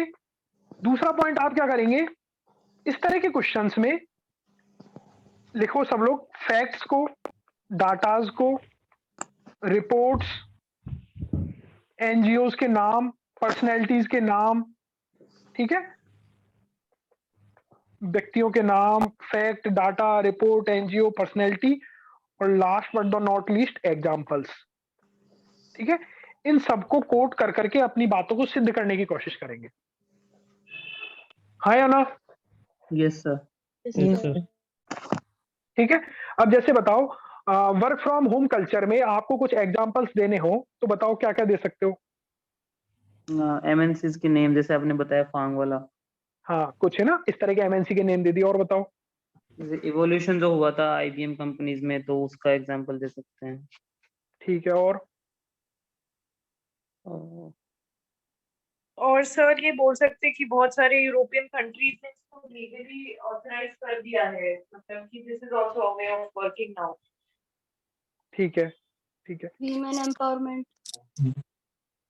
सर अभी जो सीएम वर्क फ्रॉम होम चल रहा है, वो स्कीम, हाँ, गवर्नमेंट ने भी स्कीम लॉन्च की है। ठीक है, आप लिख सकते हैं। अच्छा अब देखो, अब ये सबको सब पता है, ऐसा कुछ नहीं है कि जिसको नहीं पता। अब देखो मैं आप लोगों को बात बताता हूँ, आपको सब पता होगी।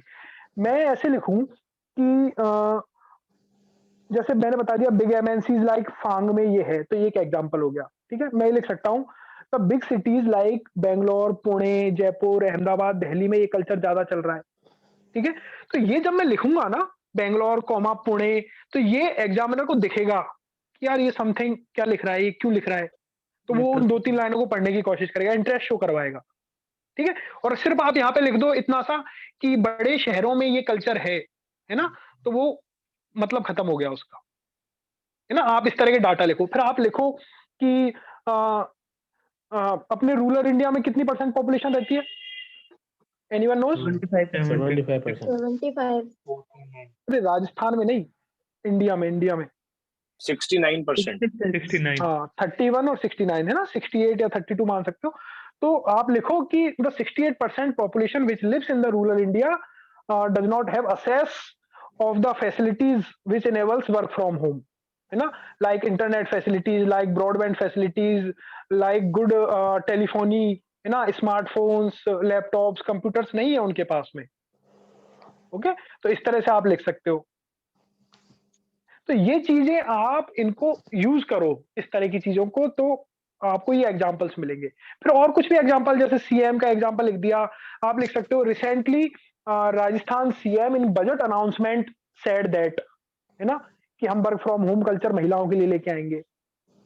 लिख सकते हो ये सब चीजें, यस है ना। सर। फिर आप लिख सकते हो, अब जैसे किसी ने आप में से बोला कि यूरोपियन कंट्रीज में ऐसा है, आप इसकी जगह लिखो यूरोपियन कंट्री की जगह ये कीवर्ड सुना आपने, ओईसीडी कंट्रीज, यस सर। है ना। तो ओईसीडी कंट्रीज में ये लागू किया गया है ना, उसमें बेनिफिट मिल रहा है। आप इस तरह के कीवर्ड्स का यूज करो इनमें, ठीक है। टेक्नोलॉजिकल कंपनीज हो गई, रोबोटिक्स हो गया, इस तरह के साइंटिफिक रेवोल्यूशंस हो गया, इन सब में ये बेनिफिट है। तो इस तरह की आपको चीजें लिखनी है, ठीक है। फिर आप क्या कर सकते हो, बढ़ते बढ़ते धीरे धीरे प्रभावों में गए। प्रभावों में आपने लिखा कि वर्क फ्रॉम होम कल्चर से जो कम्यूटिंग है, ऑफिस जाना, ऑफिस से आना, ऑफिस में एनर्जी की खपत, ये सब कम हुई, है ना। पॉल्यूशन कंट्रोल हुआ था ना, आपको याद है कोविड के टाइम हिमालय दिखने लग गया था, न्यूज़ आती थी, ठीक है। तो आप ये सब पॉइंट्स लिख सकते हो कि द एनवायरनमेंट पे फर्क पड़ा। फिर जैसे एनवायरनमेंट आ गया, आपको पता है पॉल्यूशन पे आप कौन देता है पॉल्यूशन की रिपोर्ट इंडिया में? सीपीसीबी देता है ना? Yes sir. है ना, तो आप उसकी रिपोर्ट का जिक्र कर सकते हो, ठीक है। AQI फिर लेवल आप लिख सकते हैं। बिल्कुल AQI लेवल इंप्रूव हुआ है। तो ये जो कीवर्ड्स है ना, ये आपके आंसर को एग्जांपल और फैक्ट्स डालते हैं। तो इसमें ये भी लिख सकते हैं ना कि जैसे एजुकेशन के अंदर जो टीचर है वो मोर देन मतलब 40-30 स्टूडेंट के अलावा मतलब लंबे एक वाइड एरिया को कवर कर सकता है। वर्क फ्रॉम होम में वो वहां से पढ़ा भी रहा है और बच्चे भी कनेक्ट है, उनकी कनेक्टिविटी बनी रही है। तो एजुकेशन सेक्टर में आगे जाकर इसने क्रांति लाई और अब ये जो डिजिटल एजुकेशन है वो इसी का ही रूप है। बिल्कुल, देखो इसमें गलत सही कुछ भी नहीं है, आप समझो सब कुछ लिखा जा सकता है। आपको क्या करना है, लेकिन एक चीज का जरूर ध्यान रखना, अब आप लोग जब लिखोगे ना, ये सब ये दिख रही है आपको स्क्रीन मेरी? Yes sir. ठीक है, आपको ये ध्यान रखना है। Yes, sir. 200 शब्दों में बात लिखनी थी। इंट्रोडक्शन हो गया, उसके बाद आपको 5 डायमेंशन में बात करनी है। आप कभी ऐसे मत करना कि किसी एक डायमेंशन को लिखते लेते भटक जाओ, आपकी लाइनें बढ़ जाएं, है ना। जैसे आप ऐसी चीजें लिखो ना जो ऑलरेडी अंडरस्टैंडिंग है, जो ऑलरेडी क्लियर है। आपने एक ऐसी लाइन पकड़ ली जो आपको समझानी पड़ रही है और उसमें आपने 50 शब्द खराब कर दिए, तो वो तो मूर्खता हो गई, है ना।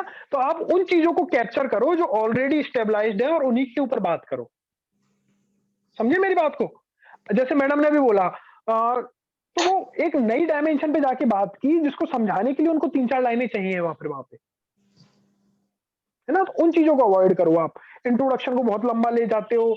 जैसे मैं let me show you one copy, दिखाऊं मैं आपको एक? यस। एक सेकेंड, आप में से किसी साथी की है?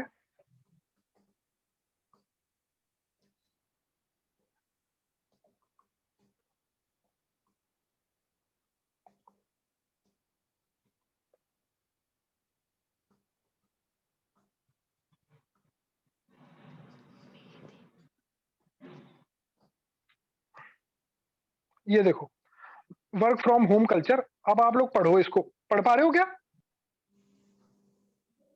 Yes sir. इसको शुरुआत से पढ़ो। The basic need of a man's life is based on the clothes, home, food. अब प्रमिला की कॉपी है, प्रमिला है लाइन पे? Yes, sir, my friend. Home, food, and fulfill all the requirements. Money is required. This a person undertakes variety of the jobs, occupation. ठीक है, बात हो गई आगे। Today an epidemic called corona has spread all over the world, looking at this.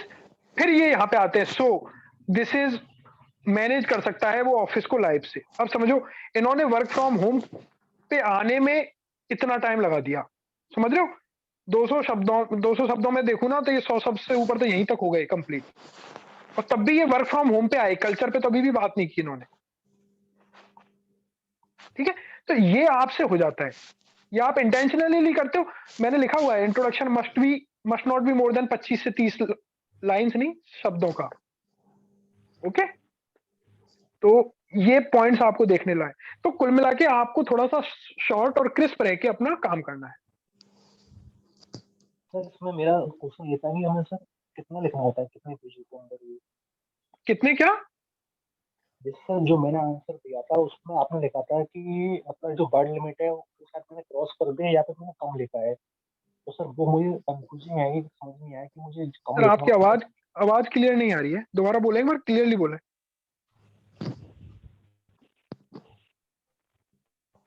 Hello.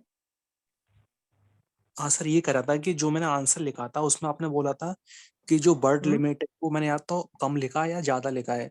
तो sir वो मुझे confusion थी कि मेरे कॉपी में मुझे कम लिखना था या जो मैंने लिखा है या उससे नहीं, तो और। वो आप देखो ना, आपने 200 शब्दों में लिखा हुआ है। हाँ सर, मैंने 2 ऐसे पेजेस में जाना चाहिए। हाँ सर, 2 पेजेस में लिखा हुआ, आप देख सकते हैं शायद। हो सकता है आपने फिर ज्यादा लिखा हो, है ना, वो कॉपी देख के पता लगेगा। Okay sir. हाँ ओके, वो कोई इश्यू नहीं है, बट मतलब ये है ओवरऑल। तो इस तरह से आप ध्यान रखें, इन चारों में इन चीजों का यूज करेंगे। तो बात ये थी कि आप जब भी ये यूज करेंगे ना तो इसमें ये फैक्ट्स, डाटा, रिपोर्ट ये सब डालिएगा फिर।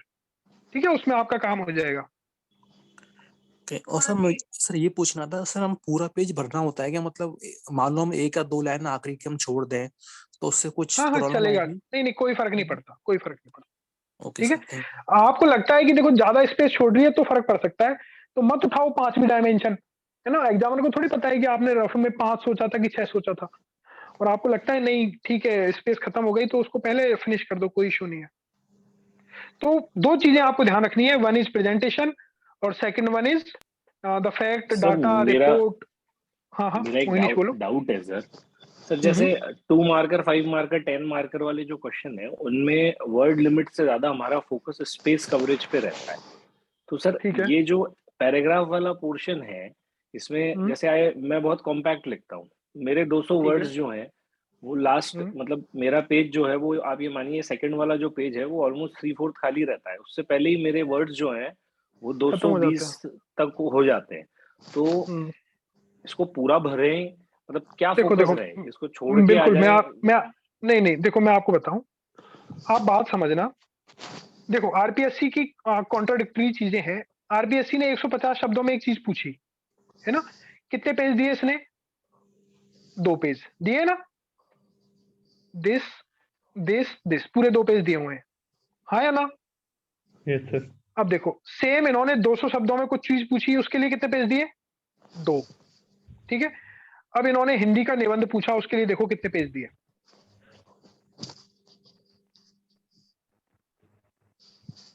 कहां गई हिंदी? ये रही। कितने शब्दों में पूछा है? 250 शब्दों में। कितने पेज दिए? 1 2 3 4। ठीक है, मतलब इनका खुद का इनको नहीं पता लग रहा कि क्या है। ये खुद आप देखेंगे ना तो 2 मार्कर्स में 5-5 लाइनें दे देते हैं ना, बिल्कुल। और 5 मार्कर्स में 7 लाइनें देके छोड़ देते हैं, तो उसका कोई लॉजिक नहीं बना। बट मोहिनीश ये अपनी एडेप्टेबिलिटी है, हम उसमें एडमेंट ना हो। हम ये नहीं कह सकते कि सर मैं तो कॉम्पैक्ट ही लिखता हूं तो मैं तो 3/4 खाली ही छोड़ूंगा। फिर क्या सिविल सर्वेंट की निशानी हुई? जहां पे आपको ज्यादा स्पेस दी हुई है वहां पे आप खुला खुला लिखो, जहां कम दी हुई है वहां पे थोड़ा कॉम्पैक्ट हो जाओ। ये आपको लिखना है। अब आप 250 शब्द मैं निबंध के 250 शब्द यदि उस तरह से मानोगे ना तो आपके 2.5 पेज में भर जाएंगे ना आराम से। पर उन्होंने 4 दिए और आप यदि 2.5 पेज में खत्म कराओगे ना तो वो नेगेटिव इंप्रेशन जाएगा। ठीक है, उसको लगेगा शायद वर्ड ही कंप्लीट नहीं होंगे, वो गिनेगा थोड़ी उसको। नटशेल में हम ये चीज भी कह सकते हैं कि स्पेस को यूटिलाइज करना उतना ही इम्पोर्टेंट है जितने वर्ड्स को ध्यान में रखना है। बिल्कुल, इट्स नॉट लाइक बिल्कुल, यूपीएससी की जहाँ पे आप वर्ड्स पे ज्यादा फोकस करें, स्पेस पे ना करें।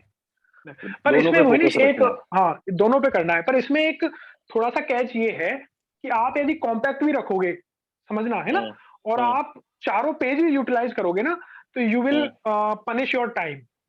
क्योंकि उसमें क्या हो गया, आप 250 की जगह आपने 400 शब्द लिख दिए होंगे, और उसमें फिर आप पेपर 4 में जो आधे बच्चे कहते हैं ना पेपर छूट गया, वो यही होता है कि पेपर 1, 2, 3 में तो क्या होता है, स्पेस कम होता है और हमको आदत नहीं होती है, हम कम ही लिखते हैं। लेकिन पेपर 4 में ये बहुत स्पेस देते हैं, ठीक है, तो हम लिखते रहते हैं। फिर 4 पेजेस में दे दिया तो हमने निबंध भी 4-4 पेजों में भर दिया और लिखा छोटा छोटा, तो हमने 500 शब्दों में निबंध लिख दिया, 400 शब्दों में निबंध लिख दिया, तो फिर वो वहां पे अपना टाइम खराब हो गया।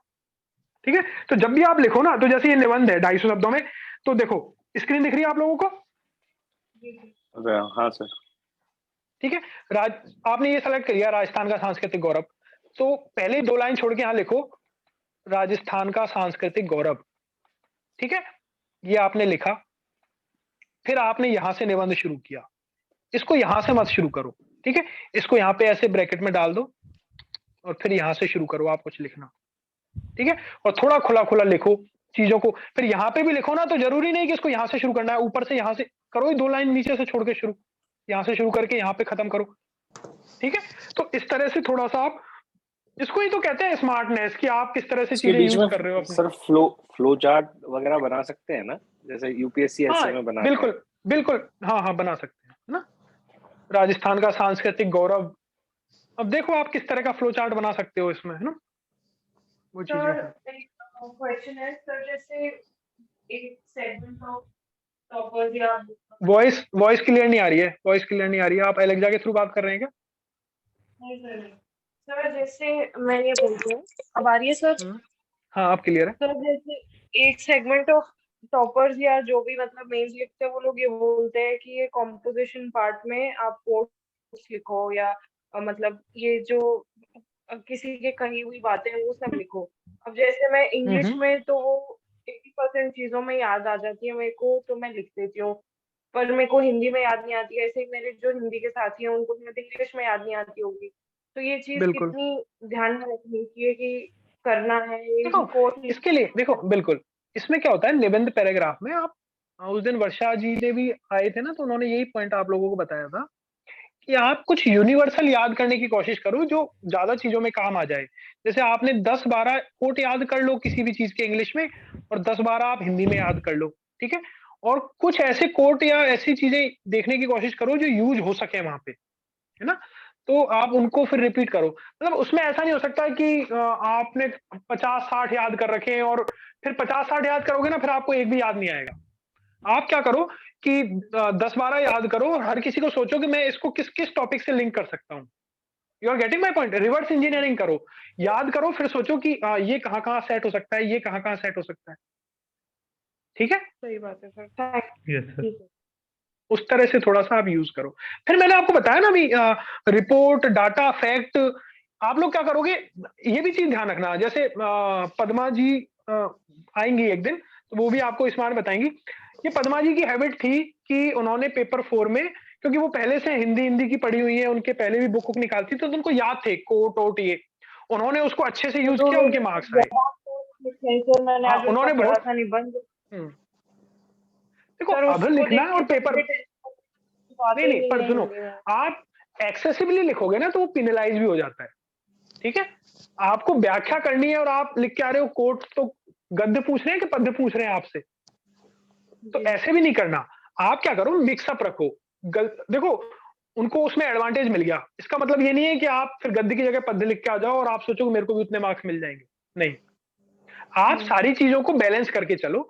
आप डाटा भी लिखो, आप रिपोर्ट भी लिखो, आप सारी चीजें लिखो। ओके, यस है ना। और किसी के कोई डाउट? तो ठीक है, इस तरह से आपको ये पैराग्राफ राइटिंग और ये करनी है। बस इसमें आप अपनी 2-3 चीजों का ध्यान रखना, प्रेजेंटेशन का ध्यान रखना और fact, data, report, NGO, personalities. अब जैसे मैं आपको इसमें बता रहा था like work from home culture में एक पॉइंट कि महिलाओं पे जो घरों में रह के काम कर रही हैं उन पे घरेलू हिंसा हो रही थी, तो उसमें आप किसका रिपोर्ट डाल सकते थे? कुछ भी, लाइक एनसीआरबी की डाटा के अनुसार आफ्टर कोविड पीरियड में डोमेस्टिक वायलेंस बढ़ने लगा है, ठीक है? तो ये आपने एनसीआरबी के कंधे पे रख दी बात, एक सीपीसीबी के रख दी, एक राजस्थान के इकोनॉमिक सर्वे के ऊपर रख के कोई बात कह दी, ठीक है? इस तरह से आप अपने पॉइंट्स रखते जाओ। ऐसे आपको याद होने चाहिए। जैसे ही कैसे ये आपकी रिवर्स इंजीनियरिंग है कि क्राइम से रिलेटेड एनसीआरबी, है ना? एजुकेशन से रिलेटेड बता सकते हैं कौन रिपोर्ट देता है? नीति एक आयोग। तो है एनजीओ प्रथम, नाम सुना है आपने? है ना? तो ऐसे हर किसी में एक एक याद कर लो ना, और उन्हीं के ऊपर रख रख के चलाओ फिर। सिमिलरली आपका हेल्थ, बोलो। सर ये जो लिख रहे हैं ये 100% ट्रू होना चाहिए, मन से लिख दिया अरे गया? नहीं नहीं नहीं, देखो लिखो ऐसा जो जायज लगे, है ना? ऐसा नहीं कि हाँ मतलब इतना लिखे फिर कुछ भी लिख दो, है ना? आप इतना लिखो ना कि नहीं सर, बोलो। एनसीआरबी ने ऐसा कहा ही नहीं हो और हमने लिख दिया, वो जायज लग रहा है। नहीं पर ये आप एनसीआरटी रेफरेंस नहीं हुई कि ये एनसीआरटी ने कहा है। एनसीआरबी जो आपने बोला है नेशनल, अच्छा हाँ, सॉरी, ठीक है उसने नहीं भी कहा होगा ना, तो भी आप लिख सकते हो कि according to latest NCRB report the domestic violence against women has increased manifold after COVID era, ठीक है? ऐसा लिख सकते हो, कोई इशू नहीं है। Okay sir. ठीक है? NGO Pratham in recent report said that digital education is affecting the quality of school going childrens, ठीक है? तो ये तो लग रहा है ना आपको ऐसा होगा, नहीं भी बनाई होगी रिपोर्ट तो ऐसा हो ही रहा है कि क्वालिटी ऑफ एजुकेशन प्रभावित हो रही है, ठीक है? सिमिलरली आप हेल्थ में लिख सकते हो, इस तरह की चीज। तो ये अब आपकी स्मार्टनेस है, इसमें हर बार आपको ये नहीं करवाया जाएगा हेल्थ में ढूंढ लो, क्राइम, एजुकेशन, हेल्थ, वुमेन में कौन कौन क्या बोलता है वो ढूंढ लो आप, ठीक है? ये वैसे हमने आपको याद हो तो थीम कराए थे शुरू में सीपीपी में, और आप लोगों को भी जब करेंगे ना आगे हम थोड़ा बहुत पॉलिटी ऑलिटी पढ़ेंगे तब भी कराएंगे, पॉलिटी सोसाइटी पढ़ेंगे ना तो थीम बेस्ड तैयारी भी कराएंगे एक बार, ठीक है? तो इस तरह से आपको ये डाटा फैक्ट्स यूज करने हैं। Is it clear? Yes sir. पर आपका प्रेजेंटेशन अच्छा होना चाहिए उसमें। अब लाइक मतलब उसमें आप प्रेजेंटेशन खराब ना करें। अब जैसे ये प्रेजेंटेशन है ना? तो ये एक तो शीट आप लाइन शीट पे लिखें। अब इसमें समझ में नहीं आ रहा मतलब कहाँ कौन सा पैरा शुरू हो जाता है, ये यहाँ पे शुरू हुआ तो ये यहाँ क्यों हो गया, ठीक है? इन चीजों में थोड़ा सा आप थोड़ा ध्यान रखें, लिखें। कोई अंडरलाइन नहीं है इसमें, कोई ब्रैकेट का यूज नहीं है, कोई बॉक्सेस नहीं बनाए गए हैं, ठीक है? इन चीजों का ध्यान रखें। अब मेरे को ये पढ़ना पड़ेगा, समझ रहे हो आप बात को? एग्जामिनर को ये पढ़ना पड़ेगा मार्क्स देने के लिए। एग्जामिनर अपने सेल्फ माइंड से मार्क्स नहीं देगा, ठीक है? तो एग्जामिनर को मार्क्स देना क्या करेगा, 2-3 जगह लाइन खींची, ठीक है, आउट ऑफ 10 ओके 3 मार्क्स देके छोड़ दिए। क्योंकि क्या उसको मोटिवेशन है? वो आपका कोई भाई बंधु थोड़ी है जो आपका क्वेश्चन पढ़ेगा फिर ढूंढेगा कि मैडम ने यहाँ पे कोट लिखा है, ओके तो 1 नंबर इसका, फिर ढूंढेगा कहीं और कोट है क्या। ऐसा तो वो करने वाला नहीं है।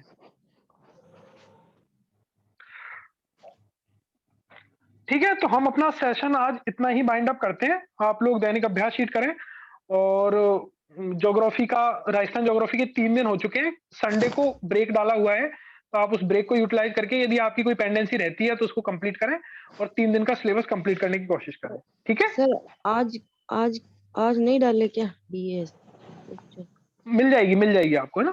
अभी रात को पोस्ट हो जाएगी या सुबह हो जाएगी अर्ली मॉर्निंग में, ठीक है? Okay sir, thank you sir. अच्छा, अभी अपना कोर सेशन कंप्लीट है, आप लोग लीव कर सकते हैं। किसी के कोई डाउट हो इमीडिएटली तो आप पूछ सकते हैं। मेरी आंसर शीट चेक तो हो गई है बट आई नहीं है, अभी तक आई नहीं। किसने कहा? आप कौन बोल रहे हैं? उजाला सर, मेरी आंसर शीट्स आई नहीं है। चेक हो गई, ये कैसे पता आपको? सर वो भी एक देखा था मैंने, उसमें मेरा निबंध था। अच्छा ठीक है, आ जाएगी, है ना? हो सकता है कुछ इश्यू हो गया हो टेक्निकल, पर आ जाएगी। Okay, don't worry. Sir paragraph और निबंध को अलग से कहीं से पढ़ना है, प्रैक्टिस हो? नहीं बिल्कुल। कौन, किसका क्वेश्चन है ये? सुनीता, बिल्कुल नहीं पढ़ने की जरूरत है। आप लोग हिस्ट्री, पॉलिटी, ज्योग्राफी, इकोनॉमी सब पढ़ते हो और उसी से रिलेटेड क्वेश्चन आते हैं, ठीक है? उसी की नॉलेज के बेसिस पे करो। बस जो मैंने आपको बताया ना, एक दो की हर किसी के किस किसने रिपोर्ट दी है, कौन कौन फेमस पर्सनैलिटी है, वो याद कर लो। 8-10 कोटेशन याद कर लो जो सब जगह यूज हो सके। सर लिखने की प्रैक्टिस करनी पड़ेगी क्या डेली? लिखने की प्रैक्टिस करो, जो अभी दैनिक अभ्यास शीट के साथ में, सेक्शनल टेस्ट के साथ में आप कर रहे हो, वो करते रहो। Sir as a beginner Hindi English कैसे स्टार्ट करें? मुझे बिल्कुल हिंदी इंग्लिश में नॉलेज नहीं है। तो हिंदी इंग्लिश नहीं है तो हिंदी के लिए आप बुक है राघव प्रकाश, ठीक है, उसको परचेज करें। और इंग्लिश यस के सर। लिए आप बीके रस्तोगी ले सकते हैं, या पैरामाउंट की आती है एक नीतू सिंह की, वो ले सकते हैं, ठीक है। बुक्स तो ले आई हूँ मैं, पर आई का मतलब मैंने स्टार्ट ही नहीं किया। मतलब सारे लोग बोलते तो है, बस समझ में नहीं आ रहा है कि कैसे स्टार्ट करूँ। ठीक है, करेंगे ना, आपसे डिस्कस करेंगे फिर। और आप अभी तो जो सीपीपी में टारगेट दिया जा रहा है आपको, उस हिसाब से रखें। Okay okay sir, thank you sir. Hello Thank you. Sir. हाँ हिमांशु, सर बोलिए। एक्चुअली मैंने ना अभी 2 दिन पहले ही ज्वाइन किया है ये जी प्रोग्राम। जी। तो मैं वैसे भी वर्किंग प्रोफेशनल हूँ। तो सर मेरे ओके। को कि मैंने स्प्रिंग बोर्ड की कोचिंग जो है ना नोट्स, हम्म। वो मैं रेफर कर रहा था। इसके अलावा भी ओके। कुछ रेफर करना है क्या सर, कोई बुक्स नहीं नहीं, वगैरह? उसको आप नहीं नहीं उसको आप अपना प्राइमरी सोर्स बना के चलें। और जो आपको दिया जा रहा है, जैसे राजस्थान ज्योग्राफी में आरबीएससी की बुक्स हैं, उनको सर। आप ले सकते हैं अपने साथ में, ठीक है। इसके थैंक अलावा यू कुछ सर। और करने की जरूरत नहीं है। Okay sir. सोर्स को लिमिटेड हेलो रखें। Okay sir. हाँ जी बोलिए। सर राजस्थान ज्योग्राफी के बाद जो इंडियन आर्ट एंड कल्चर चलाएंगे, उसकी बुक का नाम पहले बता देता हूँ, हमको कोरियर करा। आप कहाँ से बोल रहे हैं? पीडीएफ पढ़ते रहते हैं, तो जयपुर से मंगाते हैं हम किताबें। सर मैं तो पुणे रहता हूँ ना, तो 1 वीक पहले हमको पता चलता है तो ठीक रहता है। अभी पीडीएफ की जगह फिर हमारे पास किताब होती है। ठीक है, वो हम फ्लोट कर देंगे, ठीक है। वैसे मैं बता देता हूँ, इंडियन एंशिएंट के लिए एनसीईआरटी की बुक ही है वो, इंडियन एंशिएंट हिस्ट्री की, ठीक है। आर.एस. शर्मा की सर बुक उसका आती है। एक स्क्रीनशॉट, हाँ बिल्कुल बिल्कुल। फ्रंट पेज का स्क्रीनशॉट मुझे ठीक है प्लीज ठीक बता है, देना। श्योर बस इतना ही है सर, 1 वीक पहले, क्योंकि अभी इसके बाद जस्ट चालू होगी वो, तो मैं नहीं ठीक चाहता हूँ पीडीएफ रहे फिर। बिल्कुल बिल्कुल बिल्कुल। Okay, don't worry. सर दैनिक अभ्यास सीट के अलावा अगर अपना कोई मटेरियल आपको चेक करवाना हो या कुछ बताना हो कि सर ये मैंने निबंध इस पे लिखा है, अगर या मेरे लिखे हुए हैं ये सही है या नहीं है, इनमें कुछ चेंजेस है, तो देन कर सकते हैं क्या, भेज सकते हैं क्या अपने टेलीग्राम पे? देखो वैसे तो कोई लॉजिक बनता नहीं है उसका, है ना, क्योंकि वो आपने लिखा किस माइंडसेट में लिखा, क्या समझ के लिखा। नहीं सर, बट फिर भी पिछली आपको बार लगता जैसे है कि मेंस वगैरह दिए तो वो लिखे हुए हैं, तो उनमें अगर कोई इम्प्रूवमेंट की चीज हो तो, क्योंकि कई सारे हैं, तो या तो उन्हें ही लिख ले, मतलब उनको ढंग से नहीं याद नहीं कर ले। उजाला, नहीं याद मत करो, एक काम करो, जैसे वो तो लिख लिया आपने, ठीक है, yes sir. Leave that aside. अब आपको जो दिए जा रहे हैं ना, आप उनको करने की कोशिश करो, ठीक है। जी फिर भी सर। आपको लगता है कि किसी में आपको रियली फीडबैक चाहिए, तो आप एक बार एडमिन पे डाल देना उसको और बोल देना, ठीक है। जी सर। अदरवाइज कोशिश करो कि नया लिख के नया फीडबैक लो, क्योंकि यहाँ से जो आप सीख रहे हो उसको इम्प्लीमेंट करने की कोशिश करो। जी सर। सर अभी ना रिसेंट हाँ आज ही बोलिए। ज्वाइन करा है, तो सर जो ऑलरेडी जी 2 जी, दिन के हो चुके हैं तो कवर कैसे करें सर उसको? आप संडे कल का टाइम ले लीजिए, ठीक है, कोशिश कीजिए उसको रिवाइज करने की, यदि हो जाता है तो ठीक है। कल का टाइम ले और लीजिए, सर और फिर वीकेंड पे सैटरडे संडे में भी आपको एक्स्ट्रा टाइम मिल जाएगा उसके लिए। और सर फिर सबमिट उस अकॉर्डिंग करवा दूं, जैसे मेरा अगर सिलेबस कंप्लीट होता है तो आप आंसर करा राइट? दीजिएगा, ठीक है। आप एक बार ओके एडमिन पे ओके मैसेज ड्रॉप कर दीजिएगा कि यू आर परमिटेड, और करा दीजिए, जी सर, ठीक है। Thank you sir. ओके जी ओके। सर दैनिक अभ्यास से टाइम से अपलोड नहीं कर पा रहे, 1-2 दिन डिले हो जा रहा है सर।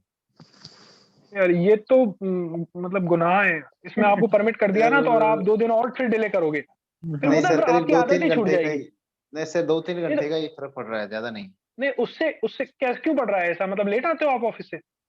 हाँ सर, 10 से 12 घंटे का ड्यूटी रहता है सर। यस सर, ये होता है सर। देखो ऐसा किसी के साथ जेन्युइन कॉन्सेप्ट है ना, तो खुद आप टाइम डिसाइड कर लो कि सर मैं 10 बजे की जगह 1 बजे तक दूंगा, 1 बजे के बाद लेट आएगी तो आप मत एक्सेप्ट करना, ठीक है। एक खुद अपना डिसिप्लिन बना के मैसेज कर देना, okay. Okay sir. Okay sir. पर ऐसा नहीं कि सर 2-3 दिन के बाद में कभी दे दूं तो चलेगा क्या, फिर वो फिर मतलब ही नहीं निकलेगा। नहीं सर, इतना लंबा नहीं है सर। हाँ, एक टाइम डिसाइड कर लो खुद से, एक खुद से टाइम डिसाइड कर लो कि सर रात को 1 बजे, अगले दिन सुबह 8 बजे, अगले दिन सुबह 10 बजे तक मैक्सिमम मैं दे दूंगा सर, ठीक है। Okay sir. हो जाती है उसमें सर क्या, चेक, मैंने भी लेट ही सबमिट करी। अरे हम कर देते हैं, ऐसा कुछ वो है नहीं है इशू, बट नहीं भी करते, अब आप लोग बिल्कुल ही ऐसा इनडिसिप्लिन हो जाओगे तो कोई मतलब नहीं निकलेगा फिर उसका, फिर आप लिखोगे नहीं एक्चुअली। पता है आपको, यदि फ्री टाइम दे दिया जाए ना कि कभी भी लिख के आप कभी भी दे दो, तो फिर बंद ही हो जाओगे लिखना।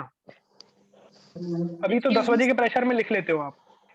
सर एक चीज और है कि अभी ना मैंने जो इंडियन ज्योग्राफी हुआ था वो मैंने किया नहीं था, मैं लेट ज्वाइन हुआ था। वो तो नेक्स्ट बाद टाइम में आप कर लीजिएगा। हाँ हाँ बिल्कुल बिल्कुल, है ना, कोई इशू नहीं होता। हाँ जी जयश्री। हाँ सर, सो 10 मार्कर्स में कंक्लूजन कैसे, मतलब मैप के लिए उतना ही स्पेस हो पाता है, तो सर कंक्लूजन का क्या मतलब? ज्योग्राफी में ड्रॉप कर सकते हो, आपको लगता है ना जरूरत नहीं है कंटेंट ज्यादा रखना है। जैसे नदियों वाला क्वेश्चन हमने किया, तो ये तो हमने स्मार्ट मूव किया तो लिख दिया, नहीं भी आप कर पाओ ना तो छोड़ सकते हो कंक्लूजन को ना। ओके सर, ओके ठीक है, फिर हम इसको बाइंड अप करते हैं और होपफुली सर, सेशन। हाँ हाँ बोलिए सर। कौन सी कोचिंग के नोट्स बेस्ट है इसके लिए और राजस्थान ज्योग्राफी? मैम कौन सी आपके पास, कौन से हैं? हेलो सर मेरे पास तो प्री के लिए ही है, और वो भी स्प्रिंग बोर्ड के हैं बस, और किसी के नहीं। मेंस वो के कोई प्री नोट्स के नहीं ही। है आपके पास में?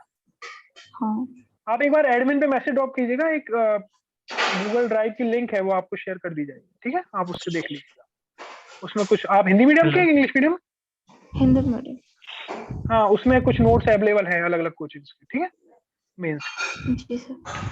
एडमिन पे लिख दीजिएगा कि सर एक कोई ड्राइव की लिंक शेयर करने के लिए बोला गया था, वो कर दीजिए। जी सर। Hello hello sir. हाँ मित। तो राजस्थान जियोग्राफी के बाद इंडियन आर्ट एंड कल्चर चलेगा? हाँ इंडियन एंशिएंट चलेगा, या आर्ट एंड कल्चर। या फिर कोई जैसे एक दो छोटा सब्जेक्ट ले लेते मेंस वाला? यार आपके हिसाब से तो ले लेंगे, लेकिन बाकी लोग हजम नहीं कर पाएंगे, क्योंकि प्री की टेंशन है आधे लोगों को। आधे लोग तो इसलिए गुस्सा है कि सर प्री का कुछ क्यों नहीं करा रहे हो। अच्छा ठीक है, तो उनको रहने दो, उनको कर लेंगे बाद में, पहले ये बड़े बड़े टॉपिक कर लेते हैं एक बार, ठीक है। ठीक है सर। ओके हाँ बाइंड अप करते हैं हम, ठीक है। Good night, good night all. Okay sir. Good night, bye.